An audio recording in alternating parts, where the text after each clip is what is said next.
It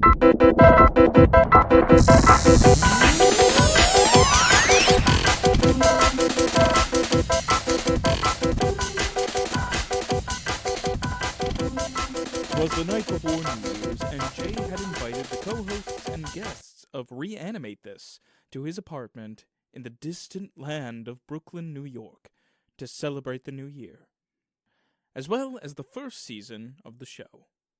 Of course, because not everyone lives in New York, not everyone was able to make it, but some showed up. The party was in full swing, and everyone was having a great time.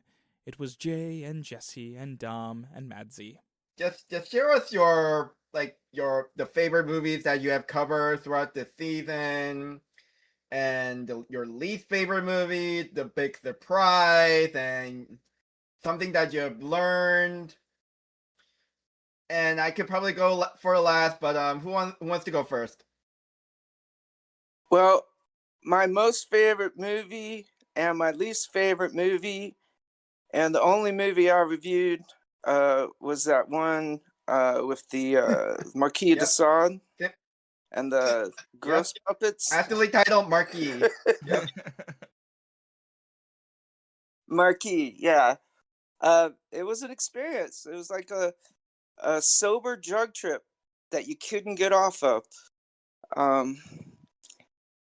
So like I'm that's my answer.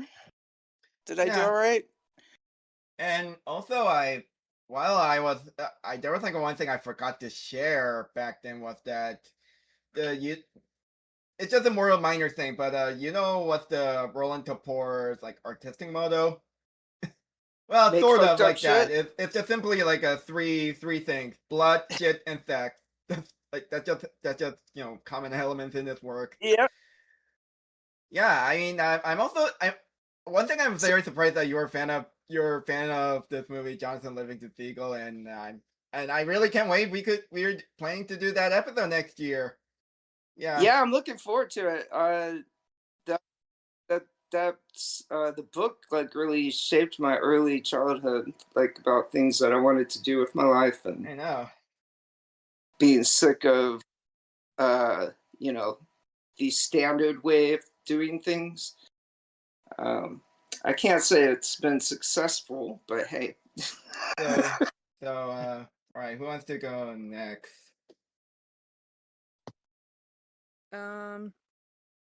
A movie that I really love is The Velocipaster because it's just so weird. And what about during the time that you sort of co-produced and co-hosted this podcast? Like, did you discover anything new, and did you discover any good movies? Yeah, I mean, a good movie that I really discovered from this was those Hammer horror movies. Yeah, I think they're really like fun, interesting part of film history. Haven't co-produced for a big while, so hoping to learn more from that. But yeah, it's definitely a lot of work it's definitely a lot of work that goes into podcasting and stuff like that. So I'm hoping to learn more in 2026. Right. Yeah, they're so awesome. Like, which was your favorite that you've seen? I like Blood for Dracula. I think that one's fun. Yeah, that one's good. I like The Devil Rides Out. I mean, yeah, that was the one we did for I would say that the very janky special effect is perhaps the only interesting part. Not for everyone. I mean, I don't know why, but I don't know. Maybe I would just give that movie another chance. It's just like it just kind of mixed back for me. Like I didn't entirely win over, but I mean, if there's like one horror movie, like Hammer horror movie I liked, it's probably like one of their recent stuff. This movie called The Lodge from like a couple of years ago, mainly because it shared the same director of Goodnight Mommy. I haven't seen it yet, but I can definitely get that vibe. And I liked it for its like a very slow pace, like chiller. That's perhaps the best I could describe it. I think the movie that I enjoyed the most of the ones that I discovered through this podcast was probably Thoroughbreds.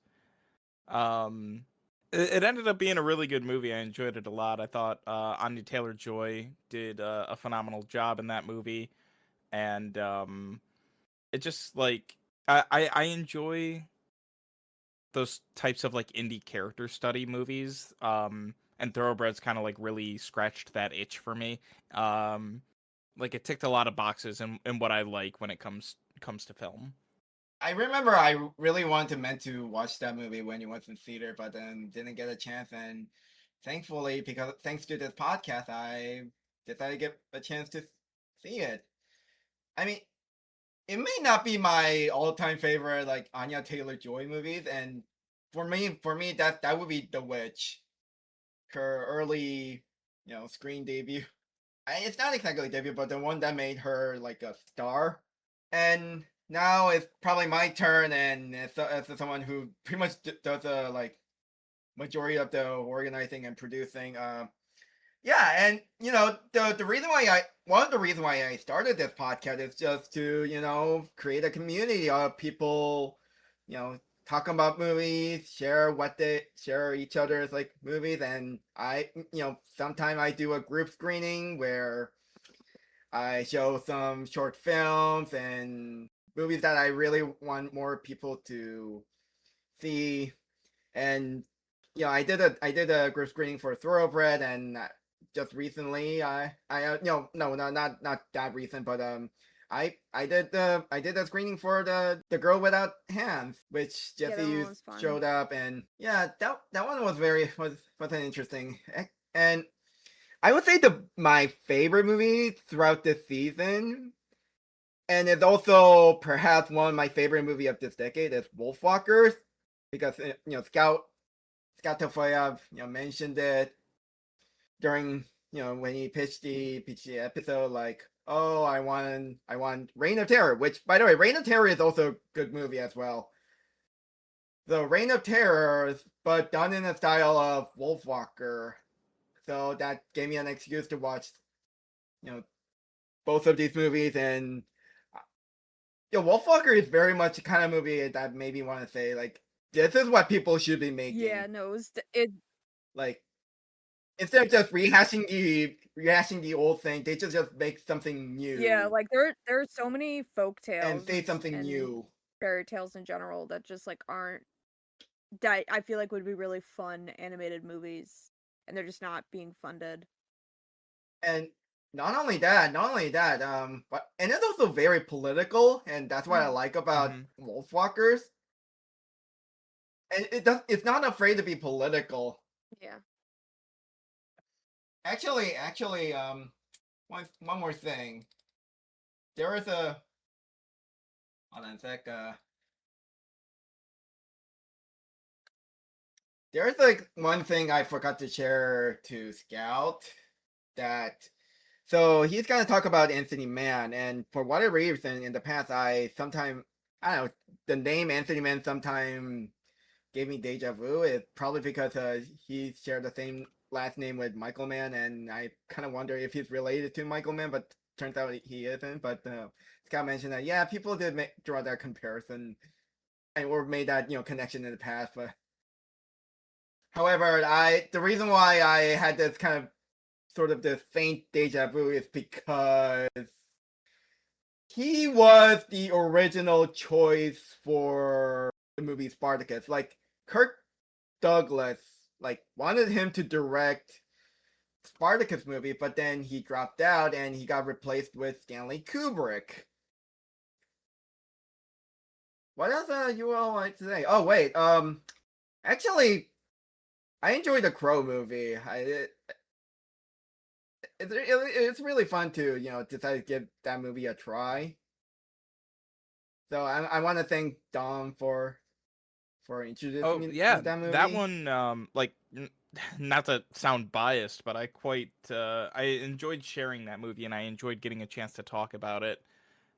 It's so much fun. I love Brandon Lee in that movie in particular. I think he gives an excellent performance that's just energizing to watch. And um I mean, getting to talk about a movie that's set in a city that I grew up around is also kind of exciting because a lot of movies, especially big superhero movies, seem to take place in like two very specific cities, either New York or in like LA or something.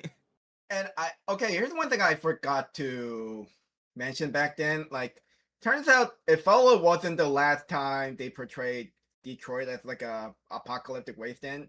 The very recent movie that used Detroit as a backdrop for a horror movie was Barbarian. I Yeah, I forgot to mention that because back then I didn't watch that movie. However, right before I watched Weapons in theater, I decided to give that movie a chance. It was a fun movie. And Weapons, in the other hand, I feel like Zach Kreger stepped up a bit more. Like, he wanted to make something even more ambitious, and which he did. It all completely paid off. He made a very, how should I put it, narratively complex, like, it's one of the, I mean, sure, it may be done before, but as a horror movie, it has a very complex narrative, and Yeah, Weapons was that's what I definitely like very about it. interesting. God, I think, I do need to watch that one still. yeah, if you're into horror, yeah. Yeah, it's very much one of those movies that you completely go into there completely blind. I think I did the same thing with Barbarians, and I tried to avoid all kinds of spoiler, and it paid off. And same with the Barbarian, same with Weapons. Oh, I was just gonna say that's what I was gonna say. I really enjoyed Maxine this year. About the sex worker who's trying to get into Hollywood movies, and it turns out that she's a part of this big giant Christian cult. Is that the Ty West A24 horror trilogy?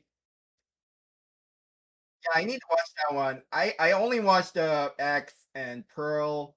Both of them are great. Yeah, no, I feel like this was definitely the year of like political horror. Like out of like original films. I mean, it's hard to Yeah. avoid climate today, politics. It's infused in everything. Yeah. I think it's also just like because art in a lot of ways is kind of inherently political because art is a commentary on the world, and every little aspect about our world, especially today, is more and more politicized. And so you could take a look at basically any movie and make an argument that it's political. Mm-hmm. Just depends on what you're political about. And then speaking of which, do you all want to listen to Scout's voice message? Jay, Meredith, wanted to say thank you for having me on. Love you guys very much. I appreciate having been brought on to. If I was going to bring food, it would be a chicken fried seitan steak. Pulse Cafe in Cambridge, Massachusetts used to make the fucking best version of this I've ever tasted in my life. So just imagine that. Let's see here. What am I looking forward to in 2026? Making my next movie, finally. It's been entirely too long. Looking forward to Silent Hill, the new Silent Hill movie by the GOAT, Christoph Gans. Other than that, I don't know. Putting mountains of grief behind me. And yeah, I would absolutely have been there, but there was a tanker truck full of bobcats. It exploded, of course, and thankfully all the cats seem to be fine, but they are eating people, which is not great. But, luckily I'm in my car, safe. I'm in a Tesla Cybertruck because I'm very cool. Anyway, so I'll talk to you guys later, and have a lovely new year and a beautiful 2026. Oh my gosh. Not a tanker truck full of A bobcats. bobcat? Yeah, which is worse, being stuck inside a Cybertruck or getting surround yourself with a bobcat to I escape mean, from it's the the truck. Cybertruck easily. I, it's definitely less safe than being surrounded by bobcats. Yeah, yeah, Cybertruck is. I don't know. It's just cringe. It's probably the worst electric car ever. I have to agree with him though. I am looking forward to the Silent Hill movie. I'm a huge Silent Hill fan, so getting a new Silent Hill movie is very exciting to me. Yes, I was gonna say yes. I agree 100%. Silent Hill, like one of the best IPs ever made. Um, the movies aren't always as successful as I'd like, but um, yeah, I'm looking forward to that too. Yeah, I'm kind of a skeptical considering Christoph Gans wasn't have a good track record when it comes to writing women, and the fact considering this will be hit the upcoming movies will be covering on the second game, which dealt with how should I put it, dealt with the male psyche along with misogyny, etc. And I heard some they made a lot of Oh plot no. changes, which I don't know. I mean, it's also yeah, it's very much worth noting that Christoph Gans wasn't like I said he's not good at writing women, and as you can see, like why he changed the protagonist in the first movie from male to female because he cannot imagine dad being being protective of his daughter or Was something. that the given Like reason? he felt that yes, What? Wow. Oh man, I wish I yeah. didn't know that because I liked the themes of motherhood that the movie was doing, and I was like, this is an okay change to make because you're tackling it from a different angle. And then you tell me that, and that just makes me sad. Uh, yeah, if I have to give the first movie a credit, actually Scout made a video essay on it, like he trying to reappraise that movie. Like that video essay came out back in like I think like 2018, 2017 when we started hearing stories about eyes kidnapping children and separating them from their parents and how that sort of ties with the main theme of the Silent Hill movie. Yeah, you should check out the video, his video essay on Silent Hill. I'm not sure if it's still available on YouTube or not, I I am curious. I'll take a but look after the party wraps up. I always enjoy watching video yes, essays, yes, especially video essays about movies. yes. About Revelation, even I will say this. I know. Okay, I know someone who liked it as sort of a guilty pleasure, but I remember watching a Fellas review of that movie, and I must say it's one of those movies like it has some good idea, but they wasted so much. Like there's like a good movie hidden in there, much like the Crow reboot. There's a good movie hidden in there, but it didn't really fully Oh, the Crow materialize. reboot. I If you already know what I spoke a mean. lot about the Crow reboot in the Crow episode. Yes. So if anyone is listening to this and curious about my thoughts, go back and just watch that episode. I'll wait. But oh boy, I have a lot of thoughts about that movie. The uh, Revelation. well, no, about the new Crow, but also I guess about Revelation. Okay. Hey, about the Crow, like, what are the stakes? The guy's already dead. He can't die. I, I, I can't see the Crow as more than a kind of like a light PG sort of snuff film. I mean, The Crow did add, like, the movie version did add stakes to it with, like, the mechanics of his, like, undeath, like, how that worked. But, I mean, the movie's not really about, like, will he get the bad guy? It's more just about the emotional journey that he takes over the course of getting the bad guy. The Crow acts more as, like, a study of grief and revenge and, uh, what we become over the course of giving into anger. Yeah, yeah, I see that. It's just when I saw it, I just couldn't get past the fact that he can't die. You know, The Darkness, that one really would make a great movie uh, with those themes you're talking about. And that's when this, Wasn't that based on wasn't that like a comic book yeah, series? I think it's the same because the publisher. reason why I heard about it because it was turned into a video game a couple Yeah, of times. but I think that was like the same publishers, Crow. I may be wrong. Maybe. I think Crow was originally published under like an independent publisher, which no longer which no longer exists.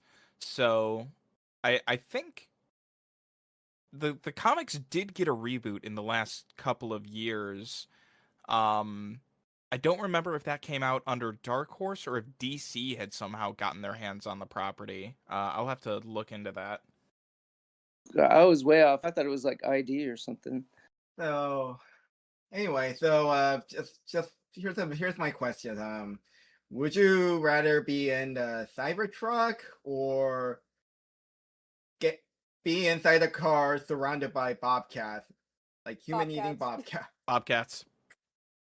This depends. Are we in a maximum overdrive situation or not? I mean, we've done I actually get that. That's a completely different question. Okay, as long as the Cybertrucks, I mean, but you can operate that remotely. It kind of already is a maximum overdrive situation with the Cybertruck. I'll take my chances with the Bobcats. I don't know if I can run. Yeah, I feel like this is a would you rather pick a bear or a man situation there. Yeah, I guess it's a unanimous. I'd lure the Bobcats into the Cybertruck and then trap them in there, and then they'd be gone in a couple of hours for sure. I mean, yeah. Funny because I made that yeah, sure. I mean I made that man or bear question in the middle while recording a podcast with Scout because we talked about this movie from Italy, like this animated movie from Italy about bears taking over Sicily, or kind of. It's more like the people in Sicily picked bear as their ruling class. Really? Yeah, it's the title is The Bear's Famous Invasion of Sicily, and it's a really, really great movie. It's actually one of the big surprises throughout this season. And Scott really loved it. And I'm kind of disappointed how it never got a US distribution because there's so many things you can do considering there's a huge Italian diaspora in the Yeah, I US. mean, like it explains why I've never heard of this movie, but also like I know that some like weird out there films do manage to find an audience. I remember, was it last year or the year before, where Hundreds of Beavers was getting a really serious cult following. Yeah, that was last year. Yeah, so there's always a market for just really weird films. Mm-hmm. Yeah, definitely. I mean, self-distribution is how should I put it? It's sort of making comic. I know self-distribution is always a thing, but I feel like that's nowadays it's perhaps a better way of distributing indie movies. It's definitely making a.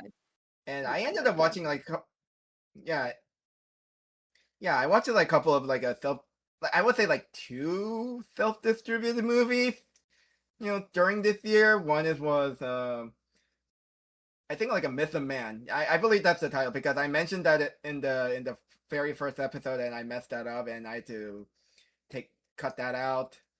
And I hopefully I could talk about that movie next year, or that or Martin Scorsese Hugo. And another one is called Fuck My Son. Remember, we talked about that movie. Yeah. Dom and I discussed about that movie in the host meeting, and I actually mentioned that movie. I would say the beginning of the November episode, right before I pressed record, so nobody's aware. And if you want to hear my thought, I have to describe it as it is perhaps the movie of all time. I'm not even sure that I would Like- describe it that way based on the trailer that you sent me. Oh, hey, Brandyn! Yeah, of course I was Hi! gonna show up to this. Are you kidding me? Oh my God! Yeah. How are you doing? Happy New of Year! course, I just wasn't sure exactly what time I would be here, so I had to bring something that would just keep in any circumstances. I brought pizza. Whoever says you brought pizza, to hell with you, you bastard. It's never happened to me. Can't believe you brought pizza. To hell with Oh, you. pizza! Here's my vegan slice. So this there is cheese on this. Ooh. Yeah, To hell with you. Get the hell yeah, out of yeah, my yeah. face. Yeah, No! I thought I was being conscientious. I- There's a lot of vegetable, as you can see. You've got your olive and your tomato and there's a little mushroom, yada yada. But there's brie, there's feta. I try to complicate the cheeses. So if you are a vegetarian, you may find some extra flavor here. Honestly, just roll with it. It's my personal opinion. Abandon your morals for cheese. And your that's my morals greeting. for cheese. I hope they use a vegan. That's my cheese. greeting for the new year as well. It is the year of no ethics. Yeah, that's right. All right. Here's the topic of this hour. What's your favorite pizza topping? I know this is such a Well, bizarre. I know this is such a for me generic and question. pizza, bringing a pepperoni and jalapeno is economical as as pizza toppings go. You're gonna have, if you don't know who's making the pizza, and you're just getting the pizza at random, pepperoni, you're just adding a little substance to the pizza, and jalapeno, you're gonna have a little bite, a little kick, a little, So if you just are being minimized with your pizza, do something like that. But also, I like a large variety of toppings. If you can get one of those supreme vegetables, I mean, as you can see the supreme vegetable here, just a supreme vegetable heavy thing is pretty nice. That's what I typically go for. It's always a solid bet.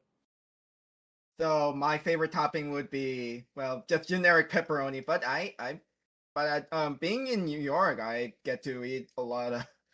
It's easy to get yourself a slice of pizza, and there's like a supreme, which is just meat lovers with onions in it, and that's like one of my favorites. And I developed a taste for margarita pizza. Have you been to Patsy's in Midtown? What's the best pizza in New York?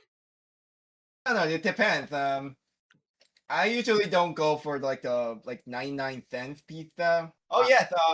Don't laugh. If you come to Brooklyn, check out. Come to the a Dumbo area, the Dumbo neighborhood. Yes, that's the way they call it. Dumbo neighborhood. They have Grimaldi's Pizzeria. I recommend that. If I go to New York, how many days can I get out of crashing? Can I crash there for a day? Let's say I'm going to be there for 3 or 4. Yeah, hopefully. Hey. When I return to Brooklyn, I mean, yeah, clearly he's here right now just for the party. So we're all boarding a flight immediately after this. Yes, actually, that is true. And I've taken a lot of photography while I was here. I take the phone out and I'm using it the entire time. So it's really for the purpose of, you want to have the good footage of travel blogging or whatever. It's good for content, if you know what I mean. Mm-hmm. So anyone wants to share their favorite pizza topping? Well, my go-to is jalapenos, banana peppers, and black olives. I don't do the margarita pizza because I don't need to get sauced like that, unless we're talking about two completely different things. But yeah, I like the spicy stuff on my pizza because I like my food to have a conversation with me after I'm finished eating. And then, maybe later in the afternoon they'll come back and it'll talk to me a little more. But Yeah, I was gonna say with Other enough end. spicy food, that conversation will be with your asshole instead of your mouth. But Hey, your version of that was a lot classier. every asshole's got an opinion, so that's the saying, right? And it's on spicy food. Yeah, that's what I'd eat when I'm in Brookline. Yeah, I like broccoli on my pizza. So Broccoli and mushroom. hey, I mean it's better than pineapple. Oh man, all right. Well, Yeah, y'all are gonna hate me then because I'm actually a pineapple on pizza defender. That's fair. I mean I don't mind pineapple on my pizza. Should we rewind the clock? It's very sweet. Like I mean, it 2 goes seconds very well ago with the when you said ham. it's better than pineapple on pizza. I mean, broccoli and pizza sounds great. Yeah, I do enjoy me a good Hawaiian pizza. I will not lie. I'm a bad toppings for pizza. Or you'd have to reach really hard. Maybe like if you put egg on a pizza or something like that. But generally, you're gonna just love whatever you put on the pizza. Mayonnaise. because pizza's delicious. In Japan, it's I- like all mayonnaise. So I don't know. I In the right did not like that. circumstances, I could believe you. So anyway, I tried to brought up broccoli because it reminded me of that scene in the first Inside Out movie where I think Riley was the main character's name. Like, Yep. oh, she doesn't like broccoli on pizza. Oh yeah, wasn't that yeah, they went to San Francisco or some where did they go? It was somewhere in California. And they had like a Yeah. health food pizza store where it was broccoli on the pizza. Yeah, I remember watching the movie in the theater, and it was probably the closest back then. It was the closest thing for Pixar to make their equivalent to Inception. I mean, it gave me that feel, like very cerebral feel, like there's like a two narratives going on, and how they correspond to each other. Yeah, no, it was definitely interesting. I liked how it was kind of gender bent because like all her inner characters were different genders, but like when you saw all the other characters, they were all kind of the same. Yeah, and first of all, I haven't seen the second movie yet. I know. Yeah, I kind of regret for missing out on the second movie, but just to come to think of, maybe Riley could be non-binary or still. I don't know. Still, I guess maybe in the third movie she will probably explore it. I mean, unless Disney and Pixar decide to relax with their homophobia or queer phobia, and let queer creators to explore certain things or something that they haven't explored before. I haven't I don't seen know, the but second movie, but wasn't she bi in it? Not yeah. It wasn't explicit, but yeah, pretty much. Okay. Matthew, what are you trying to say? I know it's like a lot of things going on and that interrupt your. I just rambling off mindless babble. I was just saying Disney goes where the business is. Yeah, pretty much. Yeah. Yeah, in this channel we call Disney Channel Disney Channel. I don't know, because of copyright trademark thing. The last thing we need is Disney coming down on our podcast. We could still say Steamboat Willie though, all we want. Oh that's true. yeah, right. And speaking of which, there's one question I wanted to ask. So this was sort of related to the documentary, the Five Obstructions, and the reason why. One of the reasons why I started this podcast because of that this one challenge that Lars von Trier gave to his mentor, the late Jürgen Leth. Yes, Jürgen Leth just passed away, I think, like a couple of months ago. I mean, he's an old man already. Yeah. But there's the one question I want to ask. If you're going to make an animated movie or short about people that don't like animation, what is it going to look like, and how are you going to make it? I think it has to be 2D. Yeah, But okay. so many people. You said this is for people who don't like animation. About Oh, people who doesn't like animation. There's an And we can argument for choose- claymation. Interesting. Okay. I would go photo collage, maybe like Tom Goes to the Mayor style. Or maybe like something like Loving Vincent, where it's kind of like that style of using other art. I think that'd be interesting too. Yeah, I actually have like several ideas. Like about animated for people who don't take animation theory, or about people who don't take animation seriously. I think I got several of them. So I'm gonna read out the list of ideas that I had. A I had it. Fellini-esque. Oh, okay. Sorry. I'm sorry for ignoring you, Brandon. I Wait. do have it. I do have an answer here, which is there are some people that animation just can't reach. I had a girlfriend, we were very close, and I showed her the film 3 centimeters per second, and she didn't react to it at all. Mhm. There are some people who just won't get it. I like, imagine we put together like the great playlist, and let's, before we embark on this mission, there are just some people who this message will not reach.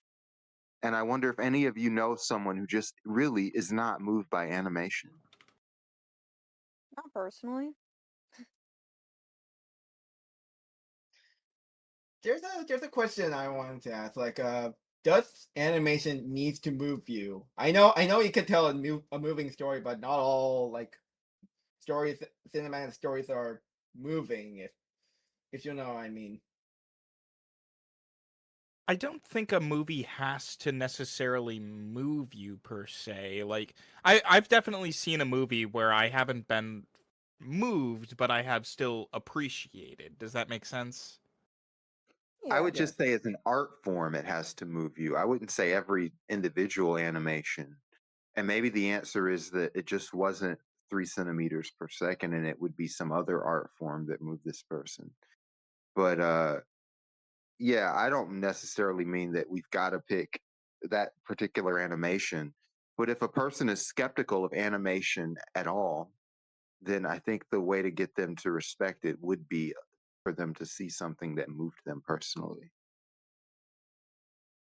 And that's kind of the meat and potatoes of it, isn't it? Because every person is going to respond to something different. Not everyone is going to be moved by the same piece of art in the exact same way. And that's kind of the beauty of art. And animation is the exact same way. What I find personally moving in animation is not going to be the same thing that someone else finds personally moving. You'd have a playlist of about 15 to 20 things, even if we were to just say, what's the most exciting thing? What's the most funny thing? What's the most well animated thing? What's an invitation to a world of lore and continuity? What's a depiction of a historical event? We could probably fit into a very long album enough animation that we could appeal to a very broad cross section of people. Yeah, it's definitely like anything. It's just you have to find the thing that connects to you, and I think that's going to be very individualized. Yeah. And that's the beauty of film in general and animation in general. It's you can find something for you, I think. Yeah, and I think another piece of it is like, what is being done in the animation that you couldn't do in any other medium? Like, that gives it something unique, and probably like can expose, I don't know. I think people might respond well to that kind of thing if it's presented that way. I mean, I guess it takes a lot of framing for that, though. Yeah. People who don't like animation tend to be, and I'm just talking about my own personal life experience, they tend to be kind of conservative. at least with a small c. So I wouldn't necessarily think if I showed them, and also, and I think I probably said this on a show, and I bet a lot of you agree if you really think about it. Animation has been perfected for multiple generations, longer than any of us have been alive. I mean, if you were to go back and look at uh, Fleischer Superman from the 40s, you would say all of the modern techniques of animation was all culminated in the 2D era. Not that there's not good contributions now, but you know, in terms of the tools of being cinematic, you know, Yeah. a blip in There's just also. history. Yep. Sorry. Yeah, and Yeah. it shares with film. I mean, a lot of the visual language is kind of universal to that. Yeah. I mean, wouldn't we? I bet we would all think of maybe not all, but if you guys remember Fantasia, that's the flagship character of the world's largest corporation doing a highlight reel of all of the unique things that animation can do. Oh yeah. Yeah. No, I mean, I don't think you could make Fantasia today because I don't think there'd be an audience at all for it. Like, I That's think Disney crazy. would be so afraid to make it. Not just because, like, oh, it's so controversial. It's more just like they're just gonna post shorts on Disney Plus at this point. And I think that really shows where the zeitgeist is now. I 'Cause I don't. bet So, I bet if Disney made Fantasia today, they could contend for an Oscar. Someone should at least bring it up at the meetings. Yeah, I think it would get shot down. I just want to say that I often got involved in a lot of like anthology projects, like animated anthology project, like Open Call anthology project. I'm and Matthew was sometimes participate in as well. Check out Television Television. Woo! Yeah. Yes, woo. Woo, indeed. Support Yes. indie projects. Woo. So I feel like we don't. I would argue that we don't need Fantasia because anyone could start animation anthology. You also look at the reanimation projects, like someone take a movie, pre-existing movie or pre-existing like TV episode and bring in animators and have them redo each scene or each shot. So it has been democratized already. Like probably before the generative AI, or if you know what. No, I definitely know about institutions that do this actually. So what you're saying is not only not a crazy idea, you know, I did research when I was starting my own podcast network. Uh, so I looked up film and collectives like this because, I mean, wait, this is so funny. You participated in a film festival with me. In fact, that was how we met. We met at a film festival. Yeah, the hold on, it's more like a film jam. Yeah. Cola AV Club Digital, like I want to do another one of those just for these exact yeah, reasons. yeah. I mean, didn't they like plan to do like a summer one, but then it got Then canceled it because got pushed back to fall. And now, you know, when fall came around, I was literally traveling from New Mexico to Atlanta, but now I'm back in Atlanta. I'm doing I am like a board member. This is why I had to come into Brooklyn just to do this. I help promote, you know, the events and culture in Atlanta. Uh so uh it's time to do some film. Like it might be time to do that just sometime. It's one of the great things about the holidays is you get together with your favorite people and you aspire towards the future. yes. So what I'm trying to get But it's cool when you have this conversation about experimental animation, and it just set my mind off because you and I both did that this Mhm. year. Wow. So just to recap something, so when Meredith and I tried to record a second episode, but however Meredith backed out in the last minute, and I don't want to put any of my effort into a way, so I have to like find like an emergency cast, like last minute cast in a sense. Instead, and Brandon kindly enough to come onto our show to talk about Fifth Element. You know, because I already am familiar with the movie, and we talked about it for a couple of hours. It was fun. It was fun, and so I have like a several different ideas for about for like an animated movie about people who don't take animation seriously.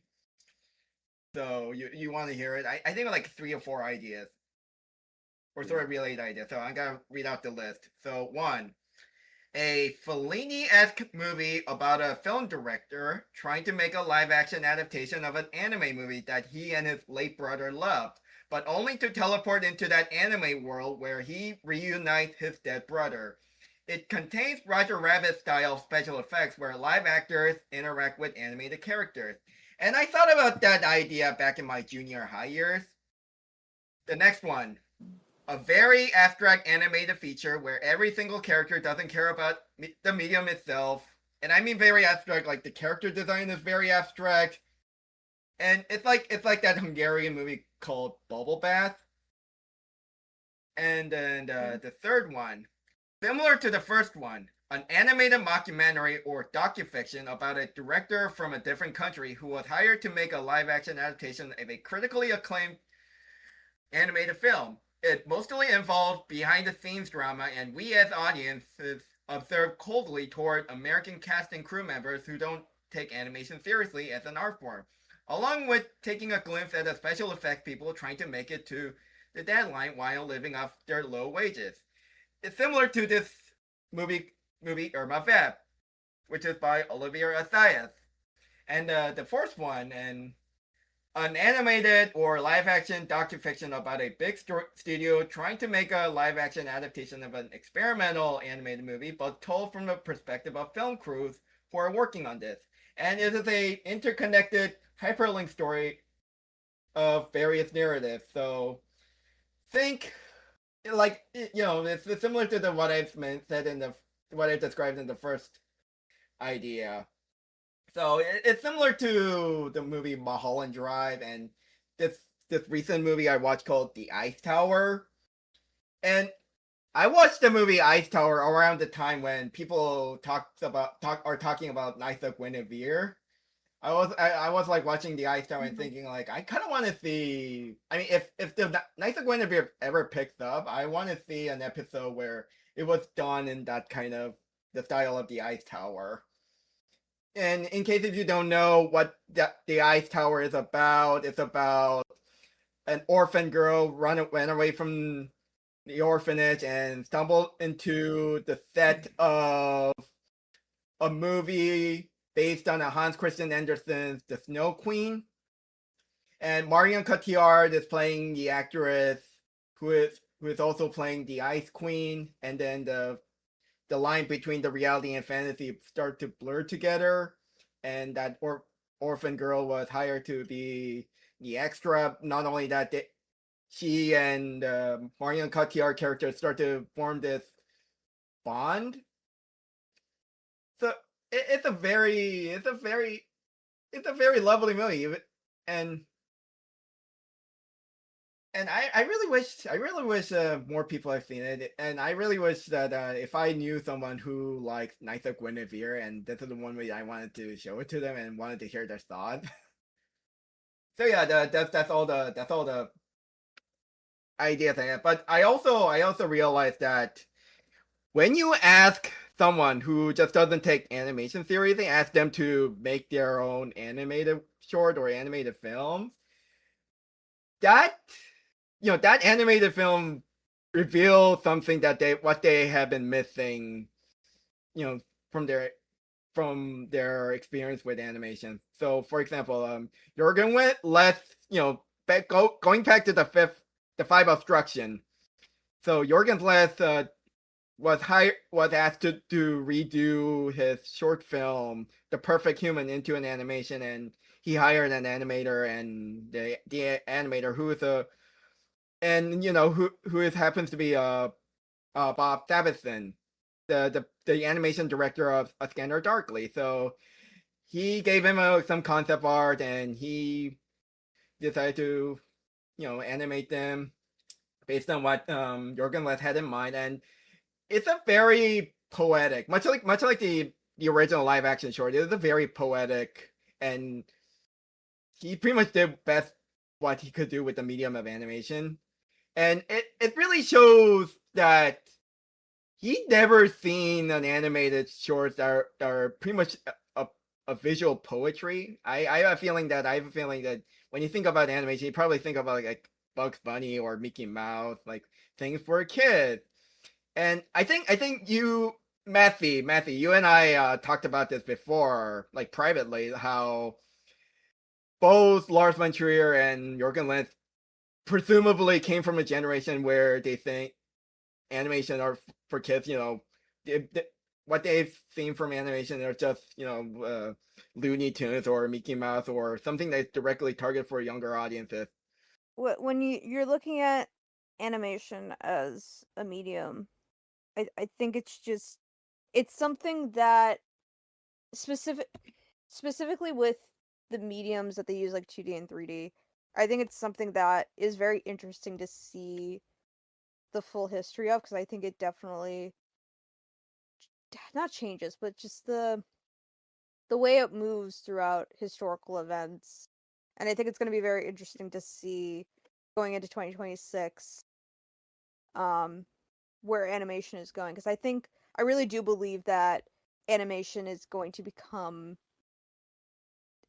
sort of, it's going to survive because of indie studios like Gooseworks and the like, and just YouTube in general. I think YouTube has kind of become a big animation hub, because that's where a lot of people are starting to, like, I don't know about everyone, but that's where I get a lot of my where I watch a lot of my indie shows that I like when it comes to that. So yeah, because it's just with the studio system not supporting animation as much, I think it's a lot of a lot of quality animators are gonna go to these indie projects, which I think is interesting. Yeah, one of the disappointing things about like the studio system in animation, and if it's going to change, it's going to require like a huge cultural shift.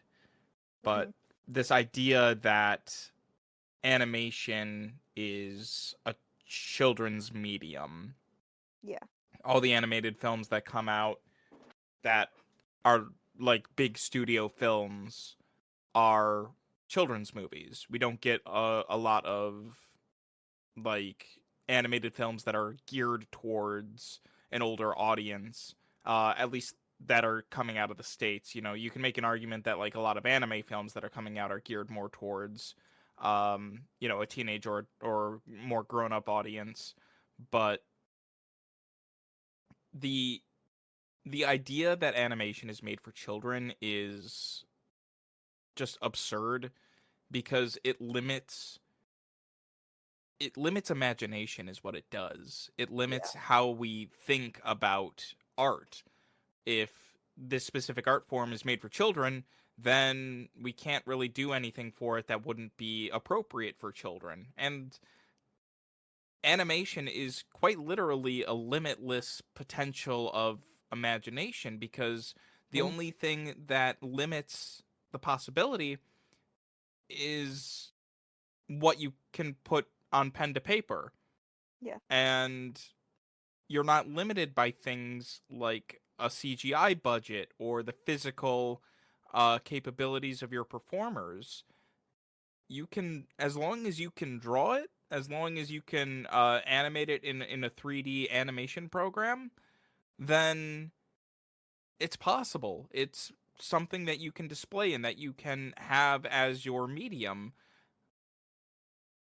Truly, imagination is the limit when it comes to animation, and that's why it's so disappointing that we've put basically handcuffs on ourselves as a culture to say that it's only appropriate for children.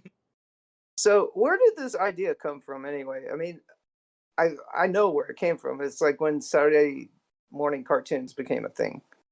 That was like, this is for kids, and then it just became associated with that. Because when animation started, it was pretty adult to begin with. I mean, experimental animators were making things that were thought provoking.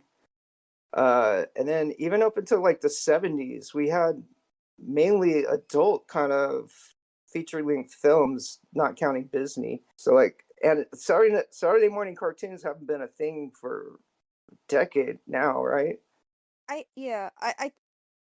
not traditionally, but I think this idea still persists because it's a lot easier to sell, and animation's already like it has to have a huge budget. And I think studios have found the animated movies are just easier to sell if it's for kids, so everyone can watch it.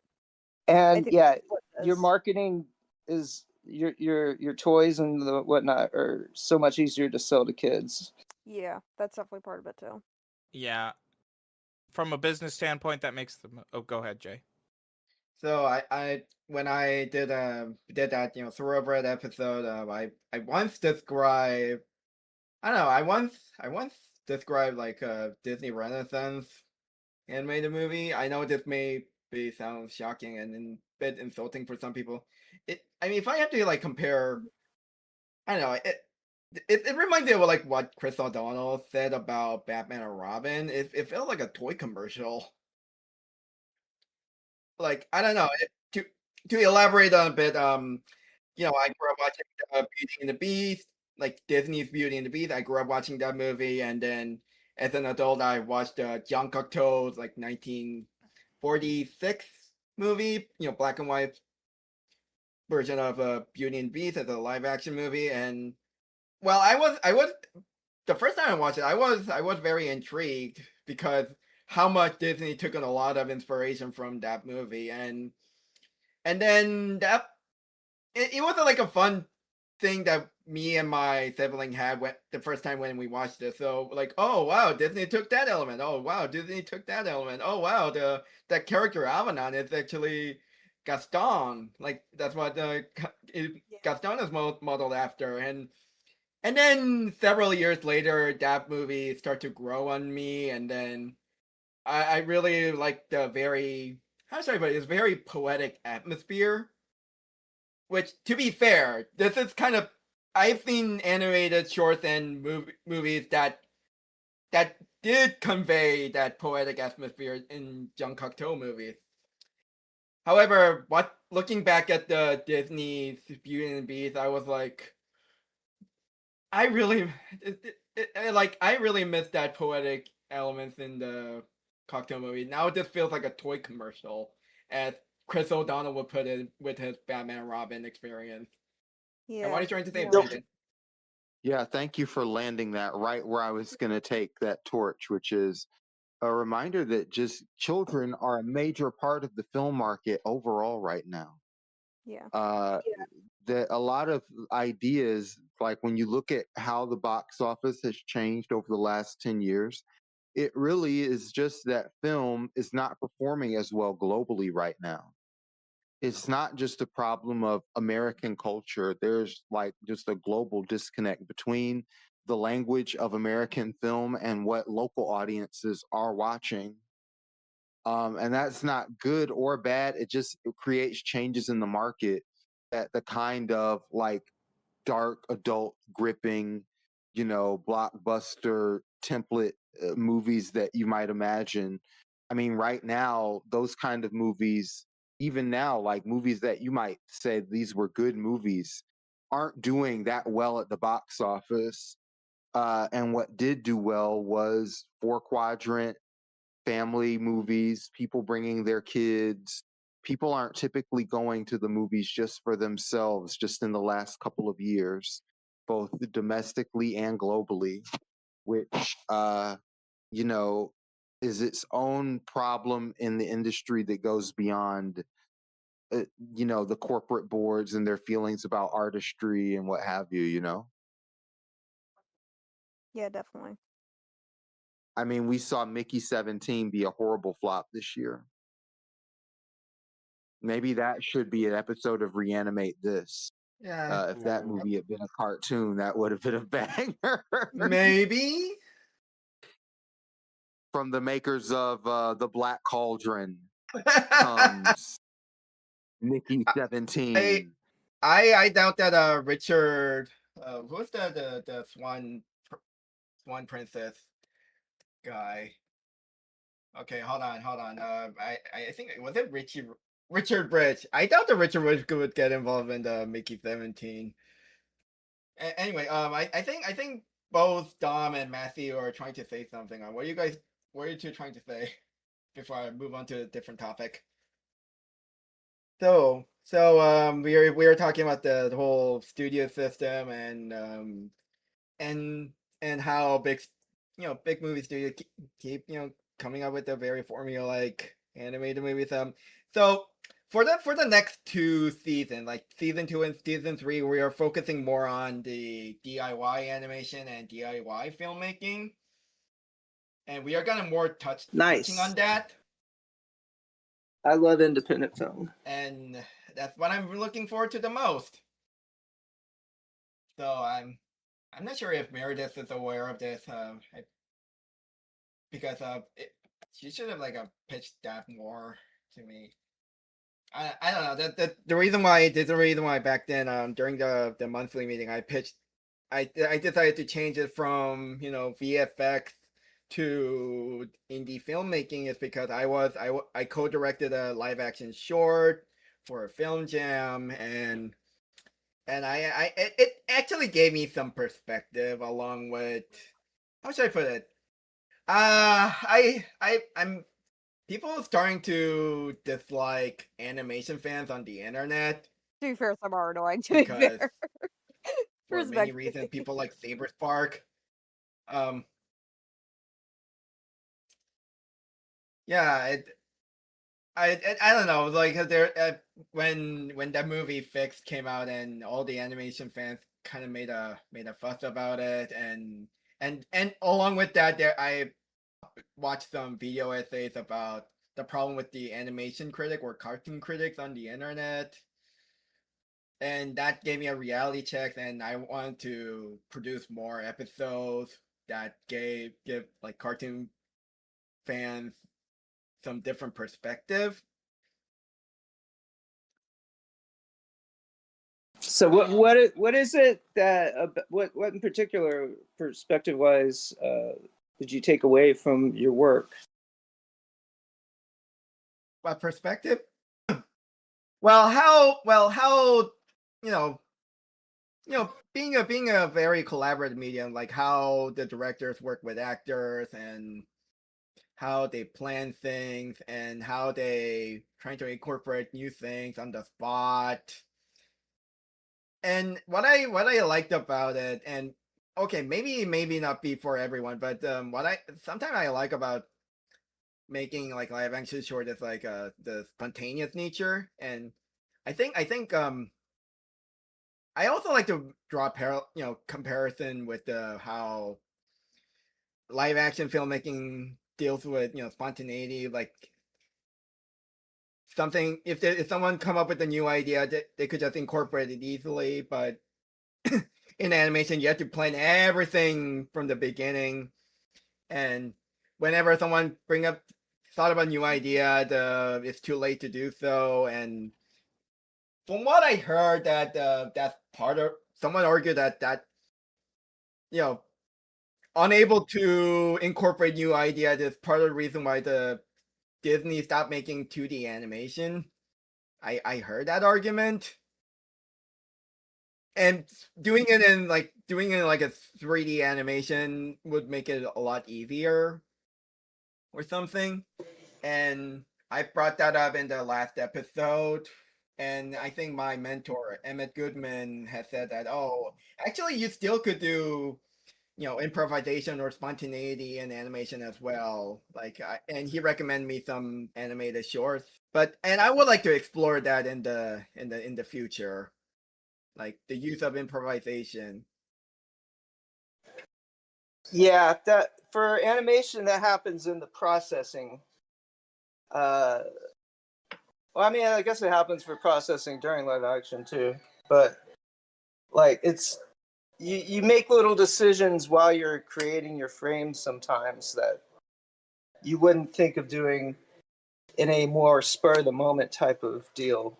You could experiment more, I feel like, with animation sometimes.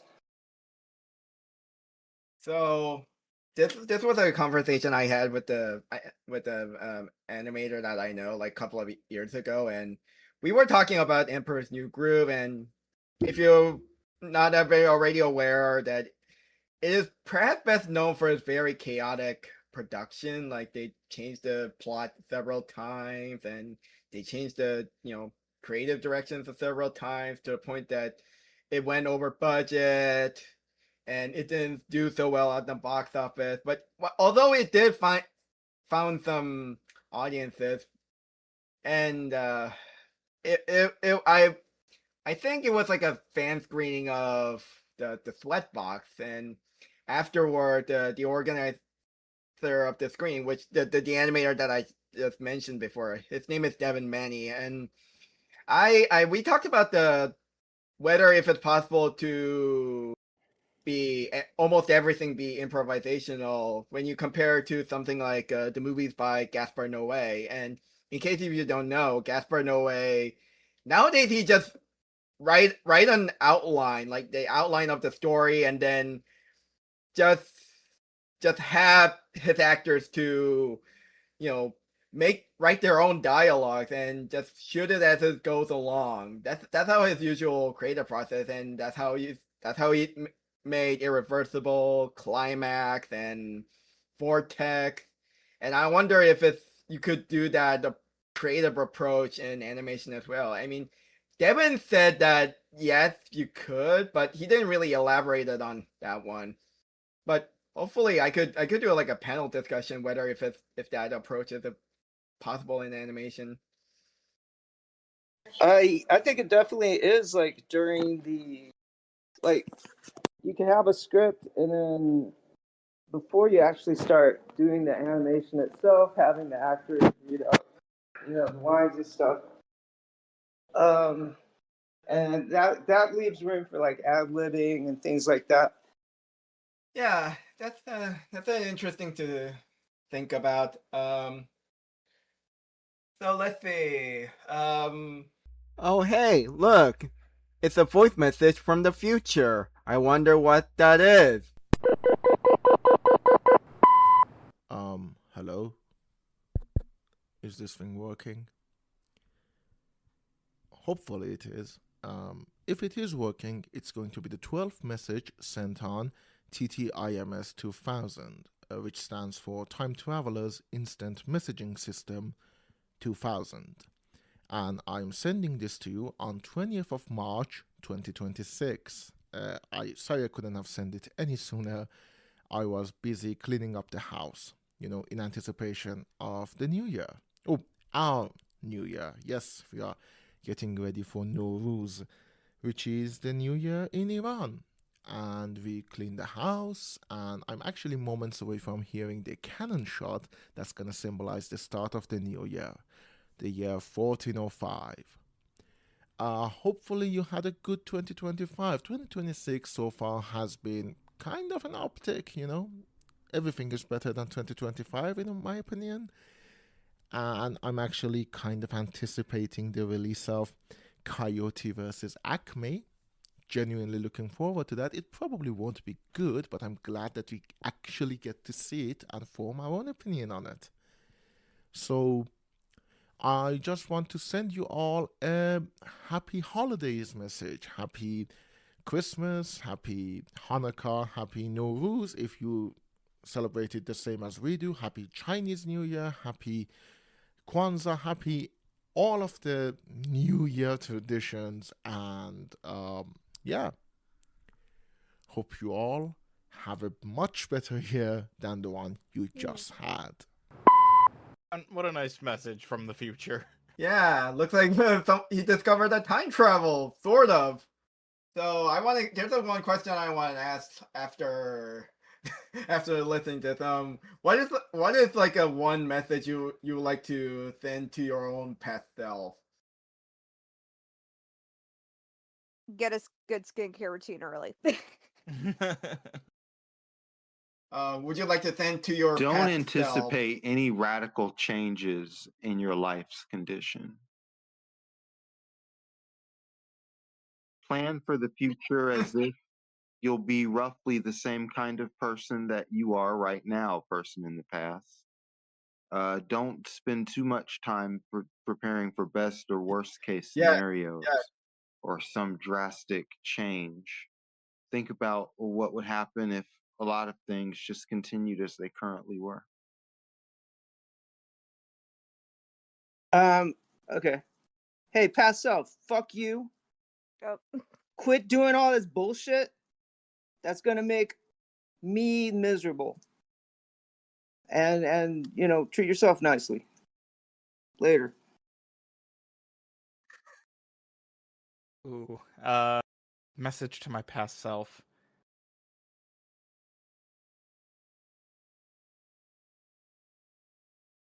I think I'd say it's all gonna work out. You're lying to your past. Lying to your past self. That's the strategy. I've had a lot of personal success. Like, the grand scheme of things might be a little fucked, but I've had some personal success. Yeah, and so, if I had you know, on that regard, it's all gonna work out. yeah, if I have to think of one immediately, like right away, I must say, like, have some self-esteem, have some better self-esteem. Like, stop being a cringe. Like, if I have to say to my teenage self. But yeah, I feel like I would say the similar thing what Brandon would say.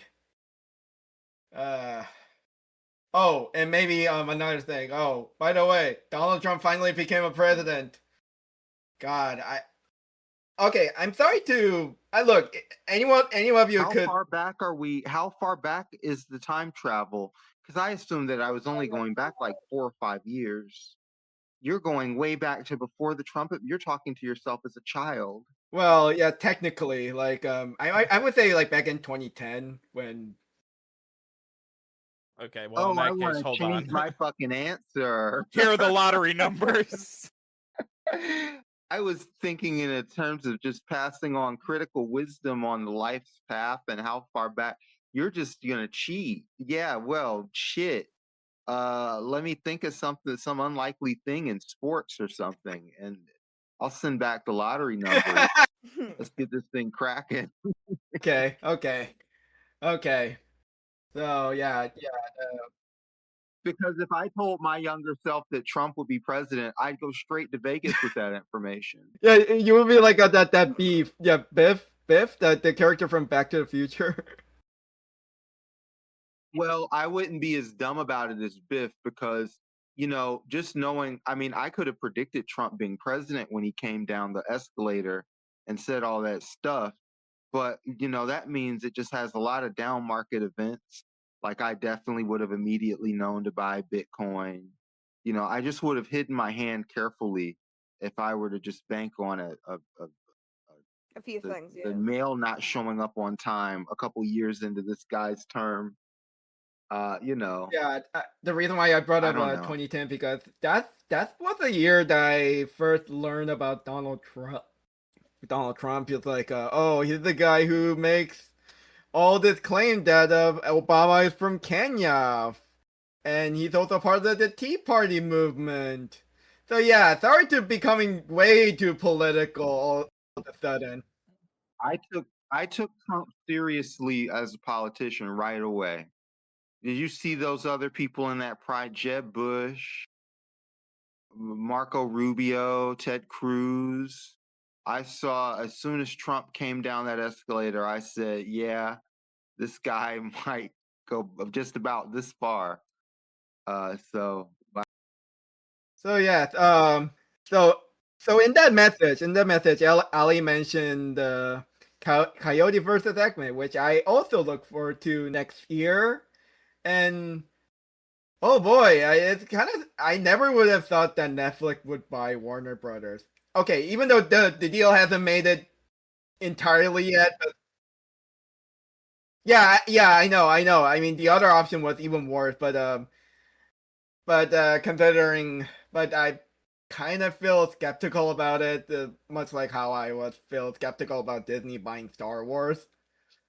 I was optimistic about Disney buying Star Wars, and they totally destroyed the brand.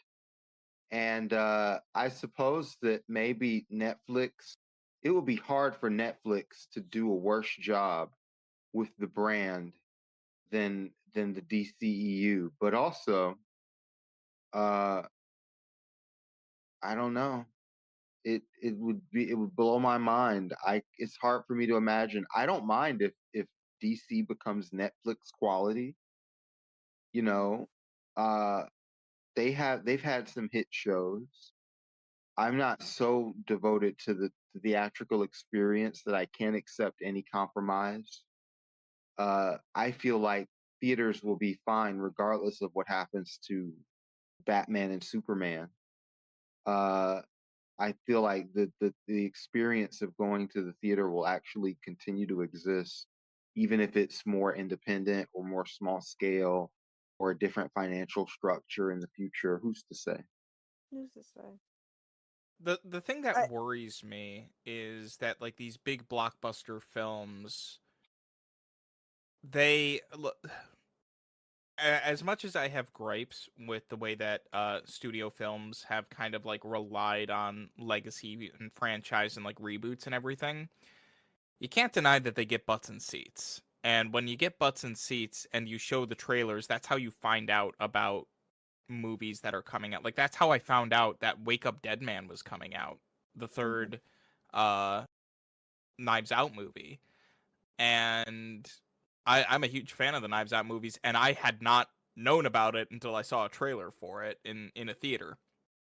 And the if we let these big streaming companies absorb the movie studios, then the only thing that that's going to do is incentivize them to restrict movies coming out to be on streaming, because why would they release in a theater? That's their literal competition. And it's also going to see the death of physical media.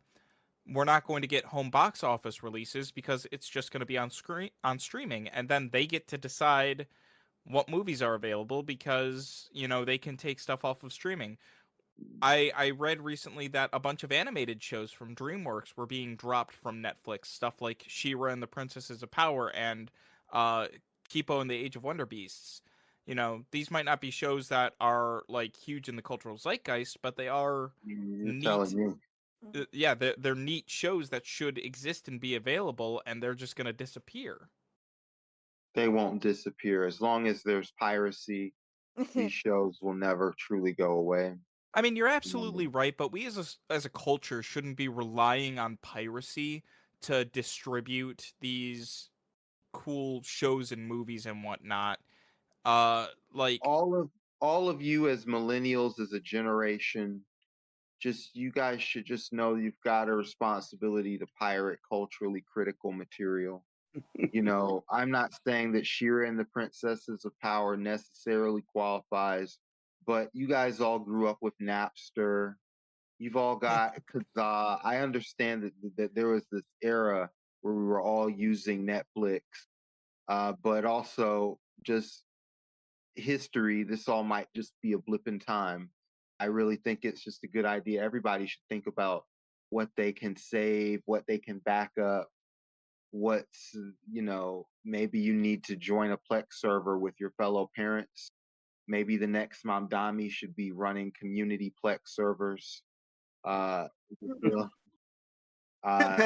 you know what I mean. Just I hate to use the phrase personal responsibility, but in the same way that there's like violence on television, and your parents have a responsibility to think about, well, where is the kids' free time? Unfortunately, you I have mean, sort of you're the right. responsibility to, what are the critical memories of shows that I saw?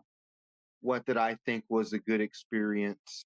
what corporation is it tied to? How shaky are they? I've got time. I'm doom scrolling all day anyway. I've got to leave myself an email note and save this thing to my Dropbox. You know. Yeah.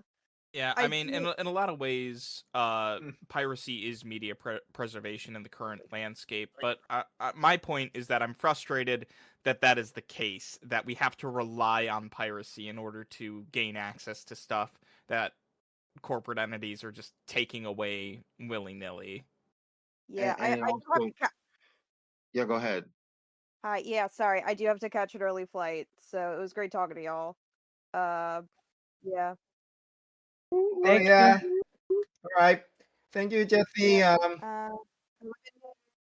Good Happy New talking All with you, Year. right. Jesse. Happy New Year. Bye, good talking to you. So anyway, so Coyote versus Acme. I actually looking forward to that most because I also looking forward to, like I said before, mainly because I didn't enjoy the day the Earth blew up. Yeah, I found it. Like, I mean, man, it's nice to see that the Looney Tunes had a film, but you couldn't say too much more positive beyond that.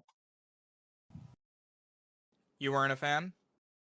I mean, you don't want to be mean to the Looney Tunes, but it wasn't a good movie.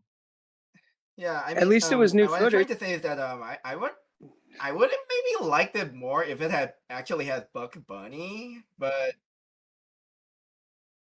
No, see yeah. now you do see that's the most positive thing to say, that they got away from their top moneymaker and showed the two other characters, and they were able to hold the spotlight of the full feature film themselves. I think is great for them to show creative courage in their landmark characters, but it just wasn't a very good movie. It wasn't the best possible example. I feel like that was the whole creative. I feel like that was the whole creative risk of the Yeah, movie. if I have to be honest, it felt like a TV special that ended up Uh, on a big screen. I mean, I Well, guess. how is that different from the older movies that they used to produce? They were literally things that were on the cartoon at the time that they were showing.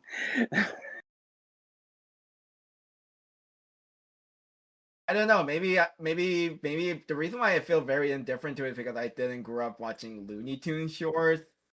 But at least the Coyote vs. Acme intrigued me, and I hope that I would be responded to that more positively than the day the Earth blew up.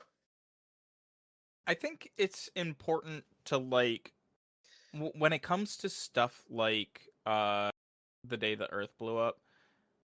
In a lot of ways, it's still important to financially support that stuff because even if it's not the best film, you're right, it did show creative courage that they didn't rely on Bugs Bunny.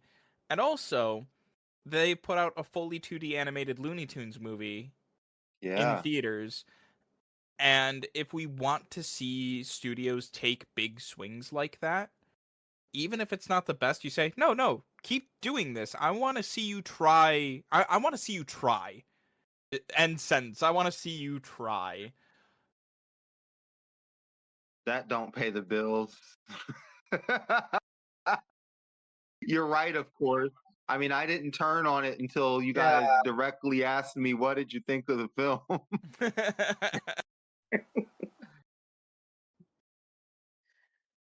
Honestly, I would like to see. Okay, if big studio wanted to do animation again, I think the better response to the recent indies. I don't know. How should I put it? Indie trend is more of make a more low budget, like original animated movie, more experimental ones. But and I mean like keep it low budget so it could make it less In what risky. animation?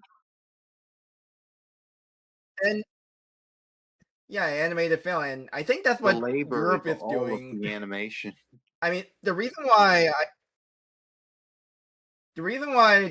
there's so many good movies from Europe right now because one, they have the infrastructures where they could get a grant from from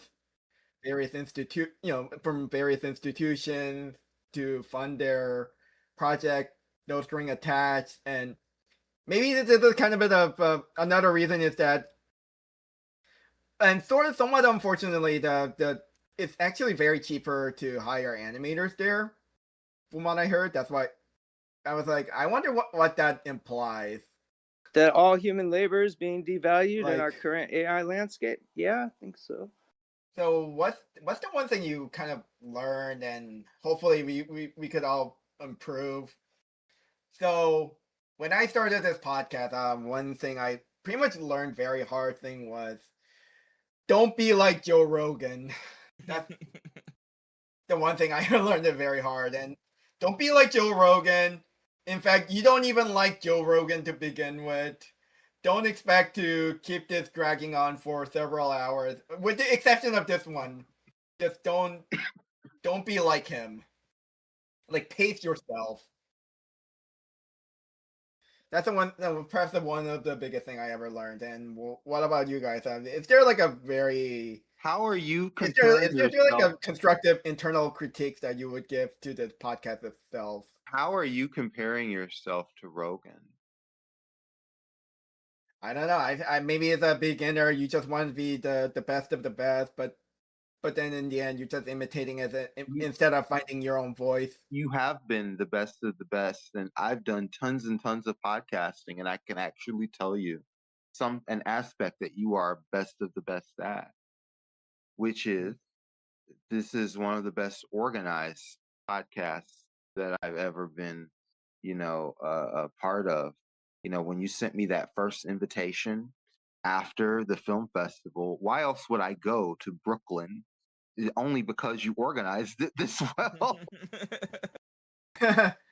Yeah, sure. So think about the fact that, like, in terms of, like, I can tell you with confidence, you should aim really high for guests.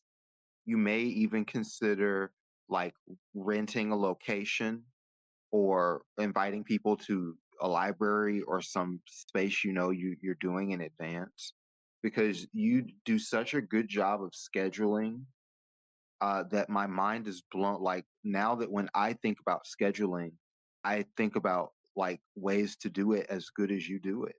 Yeah, I have to admit it. Producing a podcast almost feels like producing a TV show or talk show. That's I feel like for the most of the time. Like, you gotta prepare a lot of things. If you're ever in the market to sell your services as a producer, you should just let the market come to you, because I'd give you a very good testimonial. Mhm.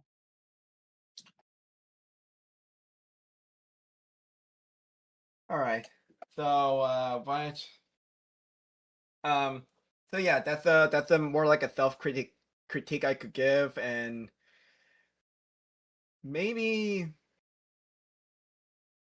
yeah, that's one thing I could probably think of. I mean, so yeah, I don't know. I had a lot of ideas, why I wanted to start this podcast to begin with. Talk about educating people. Talk about just give myself an excuse to watch movies with the community. I don't know. I really wish this podcast to be very successful. It's so much so that I could probably produce a spinoff. So, does anyone have a spinoff idea? I know. I know. I shouldn't expect the. I shouldn't count the eggs before the You have chicken my hatch. full Sorry if investment I'm in any kind of misremembering spin-off, that just idiom. in terms of, I'm sure that it'll be good. You should really think ambitiously. I have a show idea or two, but I don't know if it's the kind of stuff that, like, you should think of that spin-off idea from your heart, if you know what I mean. So in Brooklyn, there are I know a lot of puppeteers, and Meredith, if you're listening to this, I have an idea for you to host this particular spin-off podcast where you talk about puppeteering with. Oh my God. I know some puppeteers. I have a puppet show. I have a puppet franchise. I sell puppet stationery to real retail stores. I got puppets on lock. So you say puppets, I'm there. In fact, I have few puppeteers within my personal circles and in my area. So I hope that I could bring them in and talk about puppeting. I mean, like I have some idea like movie ideas that involving puppeteering, like two. And I'm not sure if I have time to like elaborate on it, but some of them were like a Jim Henson homage, and some of them were like, yeah, that like sort of like a movie about making movies. Actually, a movie about puppeteers trying to do like a Sesame style TV show, and it's just basically behind the scene drama. That's pretty much Oh, I have an idea that's like that. That's funny. right. My puppets were in a different stage of their career, but you remember we did. Oh yeah, we talked about. You saw this thing. You know more than I thought you did. Yeah, we did that puppet thing, and I thought the backstage life of the finger puppets is such a funny idea. All right, I think what you're, I get what you mean. It's like one. I think did you do that short for the Chola A? Hold on, AV. Yeah, yeah, V Club. yeah. That wasn't my official entry, but I did do that. Yeah. Right. So yes, My official entry was a parody of a 40s World War II propaganda film. so yes, what I'm so yes, movie about the behind the scene of puppeteers doing the Sesame Street style show, and another one is like it's about like a teenage boy wanting to make his own sci-fi movie that is better than Star Wars, and then we also see that movie itself and how that parallels with his own hubris. And I have several ideas in my mind, and the reason why I came up with that one is because of So, how many of you are familiar with the Near theory or Drakengard theories? Because the creator of those video game series, Yoko Taro, he went on to the interview instead of wearing his usual like that creepy moon mask. That creepy moon guy's name is Emil, by the way. So instead of like come onto like a Zoom interview with that mask on, instead he come onto the show with the Kermit the Frog VTuber character. So yeah, he just came in with a Kermit the Frog 3D like VTuber character, which was kind of funny. So I was like, oh wait, I could do a crossover of Near series and Muppet. So I ended up asking like a real life artist to do like a crossover fan art of Near and the Muppets, where I asked, oh, could you draw Miss Piggy as this character 2B and Kermit as Emil? Like pre-transformation Emil. Yeah, sorry for that. There's a bit of I ended up spoiling like certain plot elements from the first Near game. It's an old game. Yeah. So yeah, I That's interesting. I've got a puppet movie in my head, which kind of turns the old ventriloquist dummy murdering people on its head, where it's the ventriloquist dummy that's like essentially good person, and he's shocked to learn that he's being forced to do murders from his puppeteer. Okay. It's like that episode of the Tales from the Crypt. It could be. I don't remember. There's a lot of Tales of the Crypts. They all kind of blend together for me. Yeah, or that Goosebump, I think, stories. There's a lot of like a I killer know it's going to be dummy super gory stories. and There's a lot of like a killer ventriloquist dummy stories. Yeah, so making it from the ventriloquist dummy's perspective, I think that's a winner. All right. So yeah, that's a puppet movie that I have in my mind, and I'm thinking about making like a toy theater, toy puppet theater, like paper puppet theater. I know it takes a lot of time, but then I'm thinking of making it more like an animated movie that is sort of with that style. And I previously brought up this Armenian movie, The Color of Pomegranate. It's gonna be very visually heavy, and it's sort of more something in a more has more root in that movie. In fact, we're going to talk about The Color of Pomegranate next year with a friend of mine who is an Armenian descent. Nice. And I really looking forward to that. I have a lot of plans in my mind for that episode. And then so this game, the basic rule is that you get to like make this movie, so you think about a premise and you think about the plot, but you must add one thing, like you add something that is very incompatible. Would you? And we're just gonna discuss whether if it works or not. So who wants to go first? I'm trying to think of something like that would be completely off the wall. So what if like Nobody? like a cosmic horror, like Lovecraftian horror movie, Okay, but sure. piggybacking off of the puppets thing earlier, it's with the Muppets.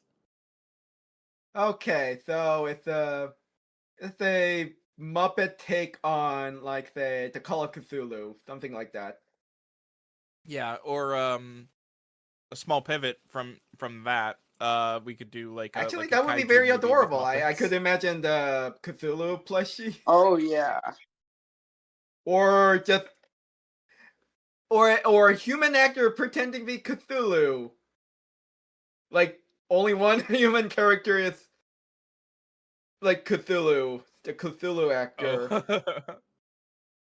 Actually, I thought about remember the That'd be whole like a near crossover Muppet thing. I actually thought about like a scene where there's like only one human actor involved, and he's going to play by Tom Hanks.